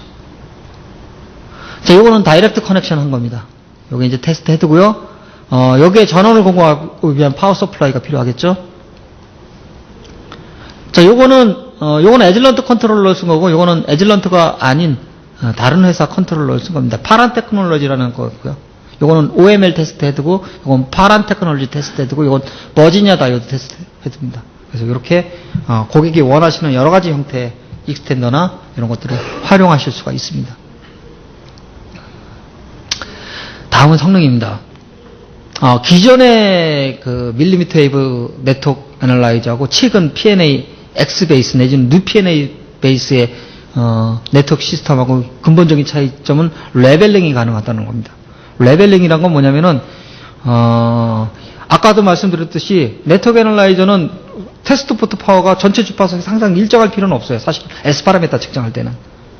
근데 나는 일정하게 하고 싶어요. 모든 주파수에서 0dBm 나오게 하고 싶어요. 그리고 그게 시간이 지나도 항상 0dBm이 조절이 되도록 하고 싶어요. 그게 이제 레벨링이 가능한가 하는 겁니다. 옛날에는 그게 안 됐었어요. 근데 지금 같은 경우는 파워미터로 캘리브레이션 하고 파워미터로 소스의 레벨을 전체 주파수에서 캘리브레이션 하신 다음에 그 다음에 리시버 캐리라는 걸 하게 되면은 얘가 테스트 포트에서 나오는 파워 레벨을 모니터링을 해서 항상 일정한 파워가 나오도록 조절을 합니다. 일종의 ALC 기능이죠. 시스템 레벨에서의. 그게 가능합니다. 그래서 어떤 디바이스를 모든 주파수에서 항상 일정한 레벨의 기준을 가지고 측정이 가능합니다. 그게 이제 레벨링이고요. 지금 같은 경우는 이쪽 화면에 보이면은 110기가에서 마이너스 50에서부터 0dBm까지 파워 수입하는 거 보여주고 있습니다. 이 수입 주파수가 이렇게 마이너스 50dBm에서 0dBm까지 이렇게 테스트 포트가 아주 서형적으로 바뀌는 게 보실 수가 있습니다. 지금 0dBm 세팅했을 때입니다. 전체 주파수에서 일정한 레벨을 나오도록 하죠. 이게 가능합니다. 옛날에는 이렇게 안 나왔었어요. 이렇게. 8510 베이스의 시스템이 가장 좋게 했을 때 플러스 마이너스 1dB 정도 오차가 났었어요. 주파수마다. 얘 같은 경우는 0.2dB 이내로 정확하게 유지할 수가 있습니다. 다음은 아주 낮은 파워를 내는 기능이에요. 보통 이렇게 테스트 포트 파워를 낮추게 되면은 SMB가 안 좋아지죠. 노이즈에 가까워지니까 노이즈에 영향을 받아서 신호가 지저분하게 돼요. 그렇게 해서 캘리브레이션 하시면은 측정 결과도 굉장히 안 좋죠. 근데 최근에 같은 경우는 앰프의 개인이 큰 놈 측정하려면은 신호 레벨을 낮출 수밖에 없어요. 그랬을 때 얼마나 깨끗한 신호를 내보낼 수 있는가 하는 문제입니다. 지금 마이너스 50dBm으로 파워를 낮췄을 때도 굉장히 전체 주파수에서 노이즈가 적은 출력을 내는 걸 볼 수가 있습니다. 그래서 아주 낮은 신호 레벨에서도 굉장히 정확한 측정이 가능하게 해줍니다. 파워 수입 레인지입니다. 아까 말씀드린 소스 파워캘, 파워미터를 이용한 소스 파워캘, 리시버캘, 레벨링 이렇게 해서 70dB 수입 레인지에서 할 수 있습니다. 옛날에 8753이라는 네트워크 애널라이저 많이 쓰셨어서요. 그게 수입 레인지가 20 내지는 25dB예요. 그러면 내가 마이너스 50에서 0dB까지 수입하면서 앰프 테스트 하고 싶어요. 그럼 2번 내지는 3번 측정했었어야 되죠. 얘 같은 경우는 70dB 영역에서 한 번에 수입해서 측정이 가능합니다. 자, 요거는 화면에서는 98기가에서 마이너스 70에서 마이너스 8dBm까지 수입하면서 측정하는 걸 보여주고 있습니다. 파워 정확도네요. 제가 아까 말씀드렸죠. 0.2dB 정확도를 가지고 있죠. 8510 같은 경우는 플러스 마이너스 1dB. 그래서 여기 보시면은 요 파란 게 파워미터 가지고 측정한 결과입니다. 그리고 한 칸당 0.2dB예요. 그래서 전체 주파수가 지금 75에서 110기가에서 0.2dB 그 넓은 주파수에서 0.2dB 편차를 가지고 테스트 포트 파워가 나오고 있습니다. 굉장히 정확한 파워 환경 하에서 측정이 가능하다라는 거죠. 다이나믹 레인지입니다. 이게 67기가 P&A 본체 다이나믹 레인지가 합니다. 다이나믹 레인지란 거는 어떤 네트워크 시스템 내에서 최대로 측정할 수 있는 레벨과 최저로 측정할 수 있는 레벨의 차이죠. 그게 넓으면 넓을수록 좋은 장비입니다. 보통 110기가에서 옛날 8510 베이스의 시스템이 한 80dB 정도 다이나믹 레인지가 나왔어요. 자, P&A, 뉴 P&A하고 P&A X 베이스 테스트 헤드에 따라서 달라지겠는데 기본적으로 옛날과 같은 OML 헤드를 썼을 때 110dB 정도 다이나믹 레인지가 나옵니다. 30dB 정도 개선됐죠. 굉장히 획기적입니다. 자, 이거는 P&A 본체 67기가에서 124dB입니다. 24기가까지는 150dB까지 다이나믹 레인지가 나옵니다. 그래서 현존하는 어떤 특성의 디바이스라도 가장 정확하게 측정을 할 수가 있습니다. 다음은 이제 모드 체인지예요. 뭐 본체에서 67기가까지 쓰다가 이렇게 밀리미터 테스트 헤드 붙여가지고 이렇게 셋업을 하죠. 셋업 한 번만 해놓고 나서 본체 시스템 이렇게 왔다 갔다 하는 거 케이블 다시 연결하실 필요 없이 그냥 메뉴에서 모드만 한번 선택하시면은 본체 쓰는 모드, 테스트 헤드 쓰는 모드 이렇게 자유롭게 이렇게 체인징 하실 수가 있습니다. 아주 쉽고 빠르게 설정을 하실 수가 있습니다. 자, 그래서 에즐런트의 밀리미터 웨이브 내지는 테라허츠의 네트워크 애널리시스 시스템에 대해서 소개를 좀 드렸었고요. 자, 이번에는 메저먼트 어플리케이션 이그젬플에 대해서 좀 보여드리겠습니다. 높은 주파수라고 해서 뭐 측정 대상물이라든가 측정 항목이라든가 거기에 필요한 기술들이 뭐 달라지는 건 아니죠. 뭐 3기가에서나 110기가에서 거의 같습니다. 뭐 패시브 디바이스, 액티브 앰프나 믹서, 반도체, 뭐 안테나, 그다음에 머터리얼, 유전율이나 투자율 측정 이런 거 다 똑같죠. 거기에 필요한 그런 측정 항목들, 그다음에 요구되는 기술들 이런 것들은 다 필요합니다. 자, 이런 것들이 테라허츠 밀리미터 웨이브 환경에서도 그대로 제공이 됩니다. 자, 첫 번째는 한 번 연결해서 여러 가지 측정 항목들을 측정할 수 있다는 겁니다. 보통 네트워크 애널라이저의 채널이라는 컨셉이 있어요. 채널이라는 건 네트워크 애널라이저가 한 대가 더 있다라는 의미입니다. 서로 다른 측정 조건을 세팅할 수가 있어요. 여기 화면에서 보시면은 요거는 이제 S 파라미터 측정해주는 세팅이고요. 요거 같은 경우는 절대 파워 측정한 거고요. 파워미터나 스펙트럼처럼. 요거 같은 경우는 파워 수입하면서 주파수는 고정하고 파워 수입하면서 측정한 화면이고요. 요거 같은 경우는 IMD 측정하는 화면입니다. 자, 요거를 한 번 연결해서 측정이 가능하다는 얘기죠. 그래서 네 가지 측정 조건을 세팅해서 각각 내부적으로는 이거 한 번, 이 조건 이렇게 네 번 측정하는 겁니다. 그리고 캘도 한꺼번에 할 수가 있어요. 그래서 보통 이렇게 밀리미터 웨이브나 테라허츠 환경에서는 아까 말씀드렸듯이 웨이퍼 환경이라든가 아니면 웨이브 가이드 환경에서 측정을 해야 돼요. 제일 짜증나는 게 그 웨이브 가이드 풀었다 뗐다 하는 게 이게 장난이 아닙니다. 사이즈도 굉장히 작아가지고 이거 쪼이기도 쉽지 않아요. 캘 한 번 하기 위해서 웨이브 가이드 캘키 뗐다 붙였다 이게 하는 게 이게 쉬운 일이 아니에요. 마찬가지입니다. 프루프 스테이션도 마찬가지로 이렇게 현미경 보아가면서 프루프 스테이션 조작을 해야 돼요. 캘 한 번 하려면 보통 1시간씩 걸리는 경우도 있어요. 결국 그게 시간을 잡아먹죠. 그래서 한 번 딱 체결한 다음에 이런 측정들을 동시에 할 수 있다는 것은 굉장히 큰 장점이죠. 그 다음에 또 프루브 같은 경우는 이게 이제 컨택을 여러 번 하게 되면은 이 프루브가 성능이 떨어져요. 소모품이에요.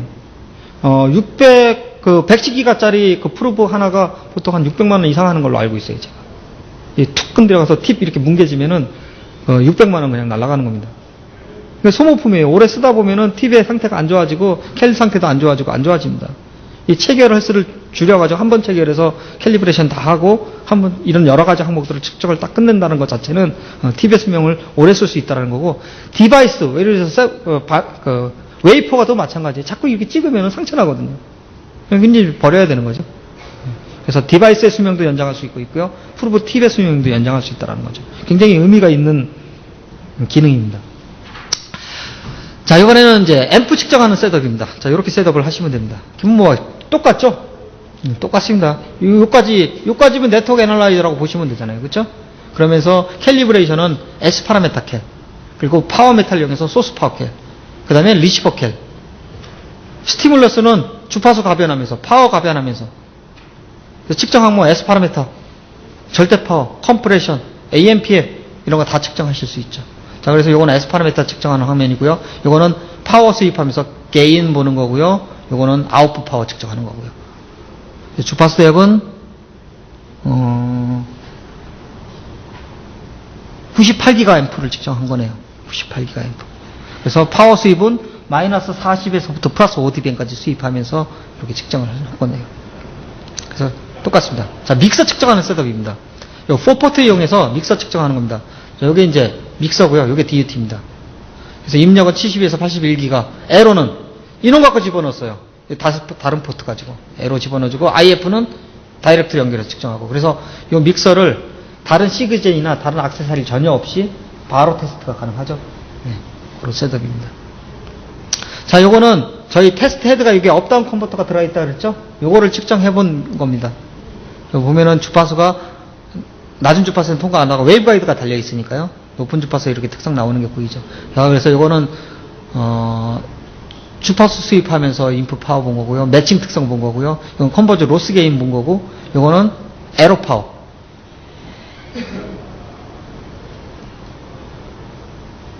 여기서 에러 파워를 가변할 수도 있습니다. 믹서 같은 경우는 대부분의 믹서의 성능은 RF도 영향을 미치지만은 그 에러가 얼마냐에 따라서 성능이 좌우됩니다. 그리고 측정할 때 에러 레벨을 개런티 해야 돼요.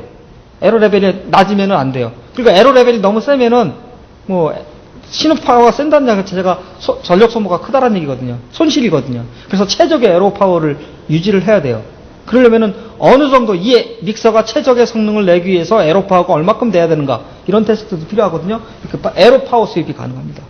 그러니까 RF만 수입하는 게 아니라 에러도 수입하면서의 믹서의 특성을 보시면서 3차, 5차 IMD 성분까지도 이렇게 쭉 같이 보실 수가 있습니다. 그래서 최적의 에러 상태를 찾아낼 수도 있습니다.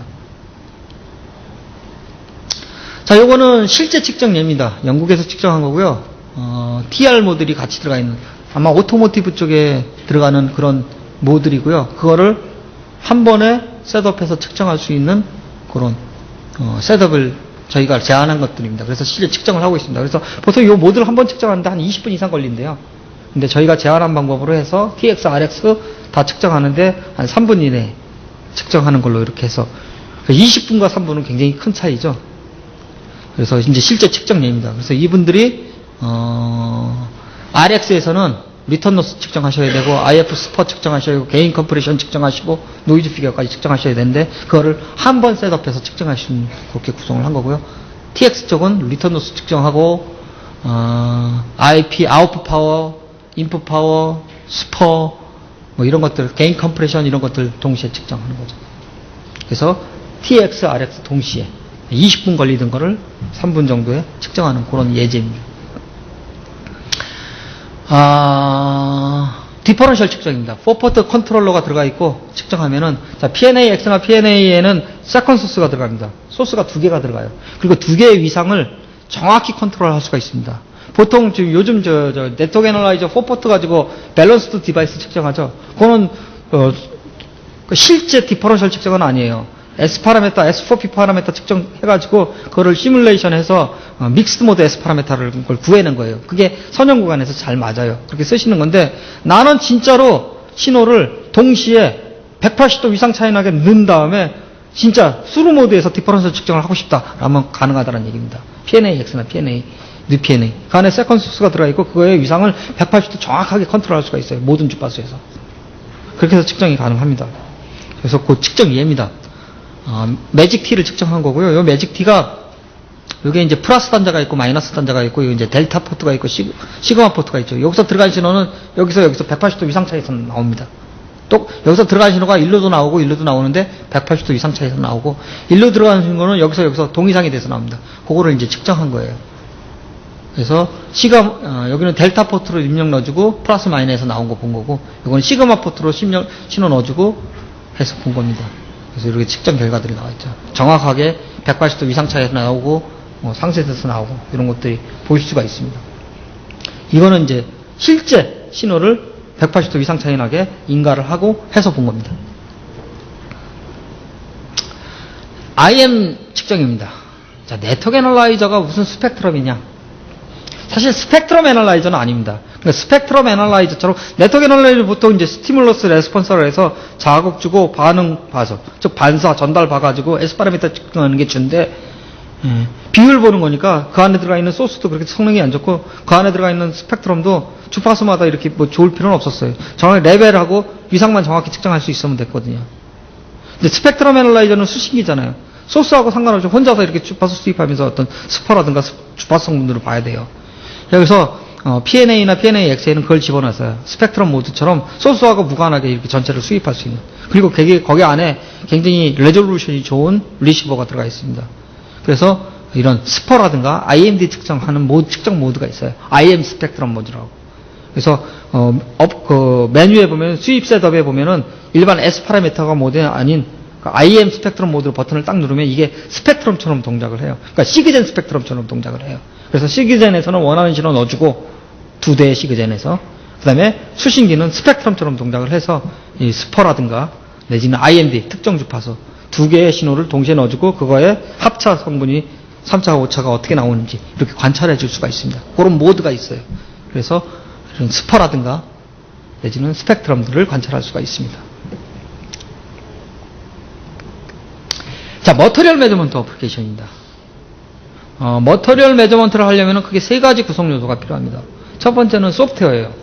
소프트웨어. 네트워크 애널라이저를 이용해서 유전율이나 투자율 이런 거 측정해 주는데 네트워크는 말 그대로 S 파라미터를 측정해 주는 장비죠. S 파라미터를 측정한 값을 가지고 측정 환경에 맞춰서 그걸 값을 다시 이제 유전율이나 투자율 내지는 흡수율, 차폐율 이런 것들 값으로 이제 변환을 해줘야 되는데 그런 걸 해주는 소프트웨어가 이제 요 8507 에코라는 머터리얼 매저먼트 소프트웨어입니다. 요거는 유전율, 투자율 측정해주는 소프트웨어고요. 흡수율 뭐 이런 건 아니고요. 흡수율 같은 경우는 보통 S 파라미터를 가지고 재해석을 하죠. 예를 들어서 S11 측정하시고 S21 측정하시고 토탈 파워 알고 있으면은 토탈 파워에서 통과돼서 나온 S21 값 빼주고 반사돼서는 S11 값 빼주시면은 머터리에서 흡수한 흡수율 되겠죠.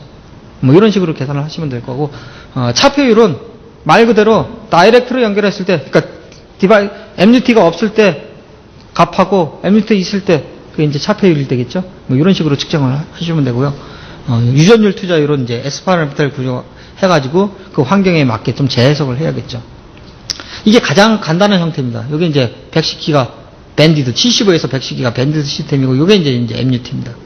안테나 스탠다드 혼 안테나 들어가 있어서 주파수가 낮으면 이렇게 안 돼요. 주파수가 낮으면은 이 안테나 사이즈가 커지게 되고요.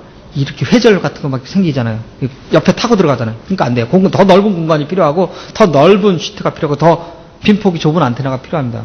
그래서 주파수가 뭐 100메가, 200메가 이런 데서는 안 돼요. 파장이 굉장히 길잖아요. 보통 한 1기가 이상, 3기가 이상에서는 굉장히 좋은 안테나나 이런 환경이 갖춰지면은 프리스페이스법 이용해서 이렇게 측정하실 수, 꾸밀 수가 있습니다.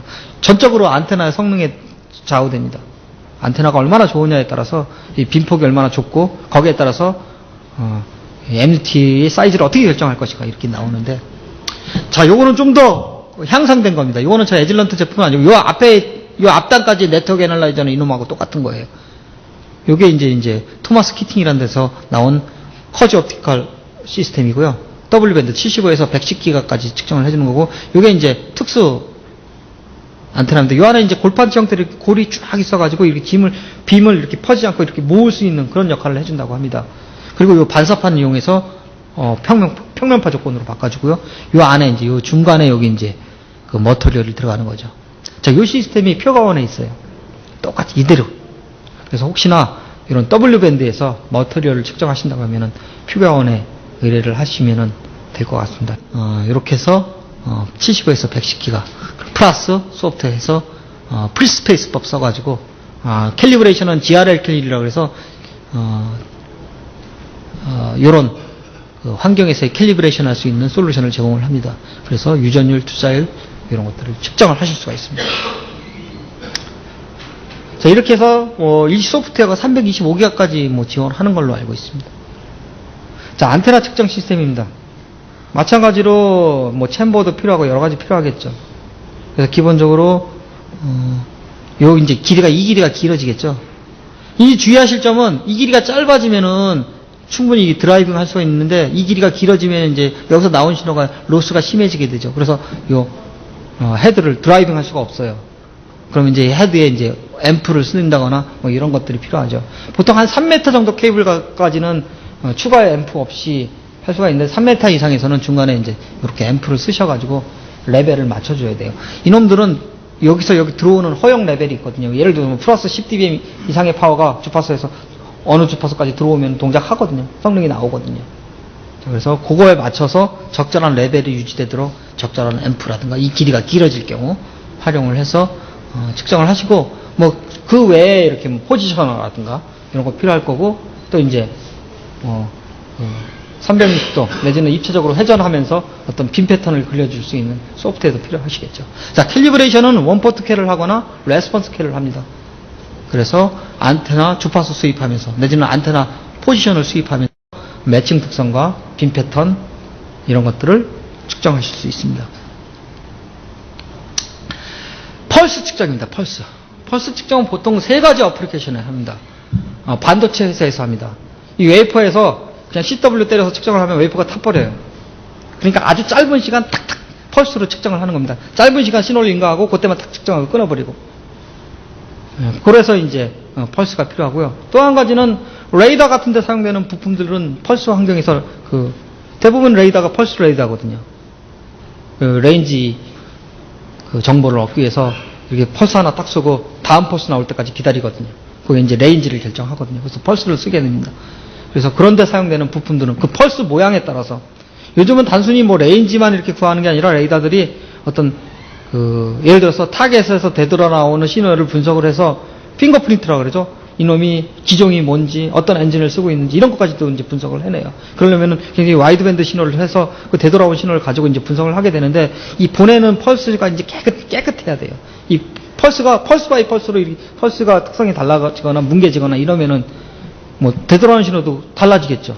그러면 이제 해석이 제대로 안 되잖아요. 그러니까 펄스 바이 펄스로 얼마나 펄스가 스테이블하게 안정하고 예측 가능한 신호를 내보낼 수 있는가 이런 것도 굉장히 중요한 요소입니다. 그래서 그런 것들을 측정할 수 있는 거.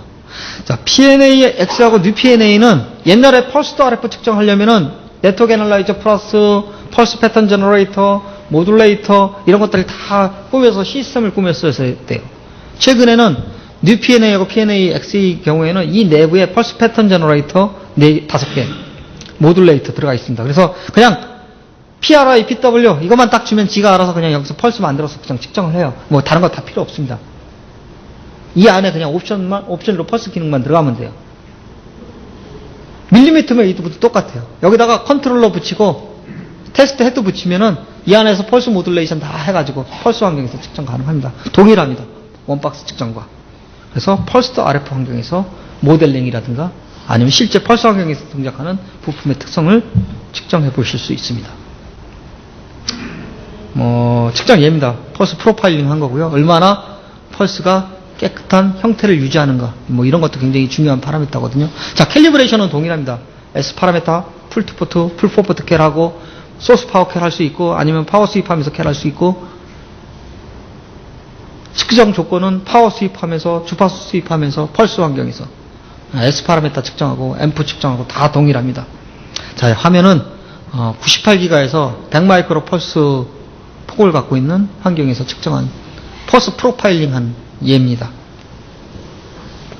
웨이퍼 측정입니다. 자, 밀리미터 웨이브, 테라허츠에서는 그 인터페이스는 두 가지라고 말씀을 드렸죠. 웨이퍼, 프루브 스테이션을 이용하거나 아니면 웨이브가이드 환경입니다. 웨이퍼 상태에서는 이런 프루브 스테이션을 이용하셔야겠죠. 저희는 이제 캐스케이드하고 협력 관계가 있습니다. 캐스케이드 마이크로텍이라는, 그러니까 프루브 스테이션 업체 중에서는 가장 큰 업체죠. 그래서 굉장히 긴밀하게 협조를 하면서 500기가까지 프루브 스테이션, 프루브 TV 제공되고 디퍼런셜로 제공이 됩니다. 그리고 그럼 프루브 스테이션 끝에서 캘리브레이션 할 수 있는 그 ISS라고 하죠. 임피던스 스탠다드 서브스트레이트라고 해서 그런 캘킷들이 마찬가지로 제공이 됩니다. 그래서 웨이퍼 환경에서 프로브 T 끝에서 정확한 캘이 가능하고요. 나중에 캘리브레이션에 대해서 조금 더 다룰 텐데 소스 파워 캘은 좀 어려워요. 그러니까 파워메타로 이제 파워 레벨 캘리브레이션을 하게 되는데 보통 파워메타가 110기가까지만 있고요. 다 이제 웨이브가이드 환경이에요. 그러니까 프로브 팁에서 캘이 안 된다는 거죠. 이제 그거에 대한 대안에 대해서 나중에 조금 말씀을 드릴 겁니다. 자, 캘리브레이션이네요. 방금 말씀드린 것처럼 캘리브레이션 인터페이스는 프로브 스테이션 환경 내지는 웨이브가이드 환경 내지는 이제 머터리얼 측정 환경입니다. 머터리얼 측정 환경에서는 아까 같이 프리스페이스법에서 머터리얼 측정할 때는 안 나오네요. 여기 GRL 캘이라는 캘 방법을 제공을 합니다. 그 프리스페이스, 안테나 프리스페이스법에서 타임 도메인 이용해서 측정할 수 있는 캘리브레이션 방식을 그 85070 에코라는 소프트웨어에서 제공을 하고요. 프로브 스테이션에서는 프로브 끝에서 팁에서 여기서 ISS 이용해서 캘리브레이션 하시면 됩니다. 보통 SOLT 캘 안 하고요. TRL 캘의 확장형이면 LRM, LLRM 이런 거 캘 하게 되고요. 웨이브가이드 환경에 대해서는 SOLT 내지는 TRL 캘리브레이션을 하게 됩니다. 자, 요게 이제 웨이브가이드 캘킷이에요. 버지니아 다이오드 제품 같아요. 그래서 오픈, 쇼트, 로드 들어가 있고요. 심이란 게 들어가 있습니다. 이게 심이란 게 4분의 1 파장, 센터 주파수에서 4분의 1 파장 웨이브가 거의 뭐 그냥 링처럼 보여요. 그게 이제 4분의 1 파장 길이를 갖고 있는 전송 선로예요. 그걸 심이라고 하고요.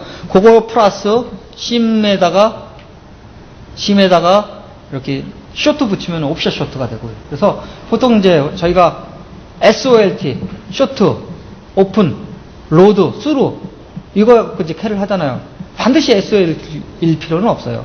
특성을 알고 있는 스탠다드면 돼요. 그게 쇼트 해도 상관없습니다. 아니면 35분, 45분 뭐 이런 것도 상관없어요. 특성을 알고 있는 스탠다드를 다르고 그걸 가지고 에러를 구해내는 과정이 캘리브레이션 과정입니다. 그래서 높은 주파수에서는 보통 오픈 스탠다드를 쓰질 않아요. 이 오픈이 구현하기가 특성이 굉장히 안 좋거든요. 그래서 쇼트 스탠다드를 여러 개 써요. 대신 옵셋을 주죠. 바로 끝에서 쇼트 시키고 내지는 조금 더 4분의 1남 더 떨어진 데서 쇼트 시키고 뭐 이런 식으로 해서 많이 하고요. 아니면 TRL 길도 많이 하시고요. TRL은 수루 리플렉트 라인 이렇게 어떤 트랜스미션 라인 전체의 특성을 가지고 캘리브레이션하는 그런 캘리브레이션 뭐 어차피 다 비슷한 그런 방법들입니다. 자, 이런 것들이 다 가능합니다. 자, 보통은 저희가 이제 캘 하면은 S 파라메타, 풀트포트 내지는 뭐 SOLT 뭐 이렇게 얘기를 하는데 그 외에 이제 새로 제공되는 캘리브레이션 방식들이 있습니다. 아까 말씀드린 소스 파워 캘입니다. 파워메타 가지고 정확하게 파워 레벨을 전체 주파수에서 잡아줍니다. 작으면 끌어올려주고 높으면 낮춰주고 그래서 항상 일정한 파워 되게 하고 그래서 소스를 맞춘 다음에 그놈을 리시버에다 다시 집어넣어요. 그리고 리시버를 지금 0dBm이다. 리시버 캘을 하다. 그러면은 소스와 리시버가 파워미터를 정확도를 가지고 전체 시스템이 교정이 되는 거예요. 자, 전력 RF 마이크로웨이브에 있어서 전력 측정의 기준 장비는 파워미터입니다. 파워미터가 가장 정확합니다. 스펙트럼이 아무리 좋아졌다고 하더라도 파워미터만큼 더 정확하지는 않습니다. 전력 측정에 있어서는 아직도 스탠다드는 기준은 파워미터입니다. 그래서 파워미터를 가지고 소스 파워 리시버 캘을 한다면은 시스템 네트워크 시스템 전체가 파워미터의 정확도를 가지고 소급성을 가지고 이제 측정을 하는 거죠. 스펙트럼보다 레벨 측정 정확도가 더 좋다라고 얘기할 수가 있는 거죠. 물론 이제 스펙트럼 애널라이저도 파워미터 가지고 캘리브레이션 하면은 그 정도 소급성을 갖겠죠. 자, 그리고 리시버 캘 해서 레벨링이 가능합니다. 그래서 아웃풋을 모니터링, 수신기로 모니터링을 해서 항상 전체 주파수에서 일정한 레벨이 되도록 그렇게 조정을 해줍니다. 자, 파워캘, 파워미터 이용하고요. 파워메타 갖고 한번 캘한 다음에 그럼 매번 파워메타 갖고 캘할 수 없으니까 그 데이터를 가지고 있으면 그걸 나중에 활용을 해서 이렇게 보상하실 수 있습니다. 그게 이제 파워 테이블 캘입니다. 프로브. 아까는 프로브 끝에서는 ISS 이용해서 캘리브레이션 하시면 되죠. 근데 문제는 이제 파워 캘이에요. 프로브 끝에서는 파워메타를 붙일 수가 없잖아요. 그래서 어떻게 하냐면은 프로브 끝에서 ISS 갖고 캘리브레이션 하시고 프로브 띄고 웨이브가이드에서 웨이브가이드 캘키 갖고 캘리브레이션 하신 다음에 이 프로브를 디인베딩 하실 수가 있어요. 그러면 프로브 끝단에서 항상 일정한 파워 레벨 기준을 가지고 측정하실 수가 있습니다. 그런 식으로 해서 프로브 환경에서도 정확한 파워 기준을 가지고 디바이스를 측정하실 수가 있습니다. 자, 웨이브가이드. 자, 웨이브가이드 측정 에라 중에서는 대부분이 뭐 로드 매치, 그러니까 웨이브가이드 캘키 자체의 성능도 굉장히 중요하지만은 이 가공이 얼마나 정밀하게 했느냐가 가장 중요한 관건입니다. 자, 이렇게 울퉁불퉁하거나 공면이 있다거나 뭐 이러면 이제 측정이 성능이 떨어지겠죠. 얼라이먼트도 굉장히 중요하죠. 자, 결론은 좋은 스탠다드를 쓰시면 돼요. 그래서 UG387 아까 말씀드린 지금까지입니다. 이 가이드 핀이 하나 더 들어가 있죠. 새로운 스탠다드는 아까 센터드 링 방식이라고 그랬죠. 그래서 훨씬 더 얼라인을 잘할 수 있는 그런 새로운 스탠다드를 적용을 하시면 훨씬 더 정밀한 환경에서 캘리브레이션 환경에서 측정이 가능하실 겁니다. 자, 그럼 어떤 스탠다드를 적용하실 건가는 이제 사용자가 선택을 하시는 겁니다. 예를 들어서 아까 그 IP1785 새로운 스탠다드를 적용하신다 그러면은 훨씬 더 가격이 조금 더 올라갈 겁니다. 대신 더 정밀한 측정 환경을 제공하겠죠. 자, 에즐런트는 2010년에 버지니아 다이오드 분들하고 협력해서 500에서 75기가를 세계 최초로 구현을 해서 장비를 구현을 했습니다. 2011년에는 750기가에서 1.1테라까지의 시스템을 구현을 했었어요. 그래서 이게 지금 50에서 750기가짜리 그 다이나믹 레인지 구현한 겁니다. 100dB 이상 정도죠. 옛날에 8510 베이스에 110기가 시스템이 80dB 구현됐었습니다. 굉장히 획기적으로 750기가 대역에서 100dB 정도 다이내믹 레인지가 확보가 됐습니다. 이런 시스템을 했었고요.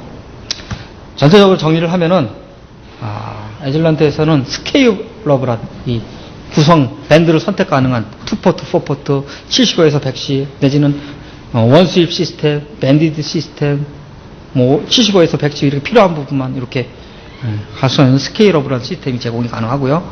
다음에 P&A X 자체가 가장 성능이 좋고 안정되어 있는 본체를 가지고 있죠. 특성을 갖고 있습니다. 파워, 스테빌리티, 리니얼리티, 수입 레인지, 정확도, 레벨링 이런 특성을 가지고 있습니다. 그걸 본체로 활용해서 쓰기 때문에 훨씬 더 정확한 안정도를 제공을 합니다. 그래서 S1 캘하고 나서 1시간 뒤에도 안정된 결과가 나오는 걸 볼 수가 있습니다. 자, 그리고 본체하고 밀리미터 웨이브 시스템하고 스위칭하는 건데 뭐 케이블링 다시 할 필요도 없이 쉽게 버튼 한 번으로 스위칭 가능하고요. 그 다음에 중요한 거는 저 110기가 1mm 캘킷 같은 경우는 저희 회사에서만 제공됩니다. 저희 경쟁사에서는 1mm 캘킷 못 만듭니다. 저희 경쟁사에서도 저희 회사 1mm 캘킷을 사용한다라고 저는 들었습니다. 그래서 세계 최고의 캘리브레이션 기술을 갖고 있어요. 그리고 뭐 국가기관보다는 못하겠지만은 업계에서는 가장 정밀한 캘킷과 교정 기능을 가지고 있습니다. 그래서 거기서 이제 캘킷을 만들죠. 그리고 캐스케이드와 이렇게 협력해서 온에이프 환경에서 측정할 수 있는 그런 솔루션들도 제공하고 있습니다. 자, 그래서 이런 솔루션을 가지고 여러분들이 측정하는데 도움이 되고자 하는 것이 이제 에즐런트에서 바라는 거고요. 자, 그래서 지금까지 해서 뭐 웨이브가이드 잠깐 소개드렸고요. 그다음에 에즐런트의 밀리미터 웨이브 테러 솔루션에 대해서 좀 어떻게 구성되어 있고 어떻게 구성할 수 있고 설명을 드렸고 그런 측정 어플리케이션 셋업과 어떤 캘리브레이션을 해야 되고 그다음에 이런 웨이브가이드나 웨이퍼 환경에서의 캘리브레이션 고려사항에서 살펴봤습니다. 자, 그래서 제 발표는 여기서 마치고요.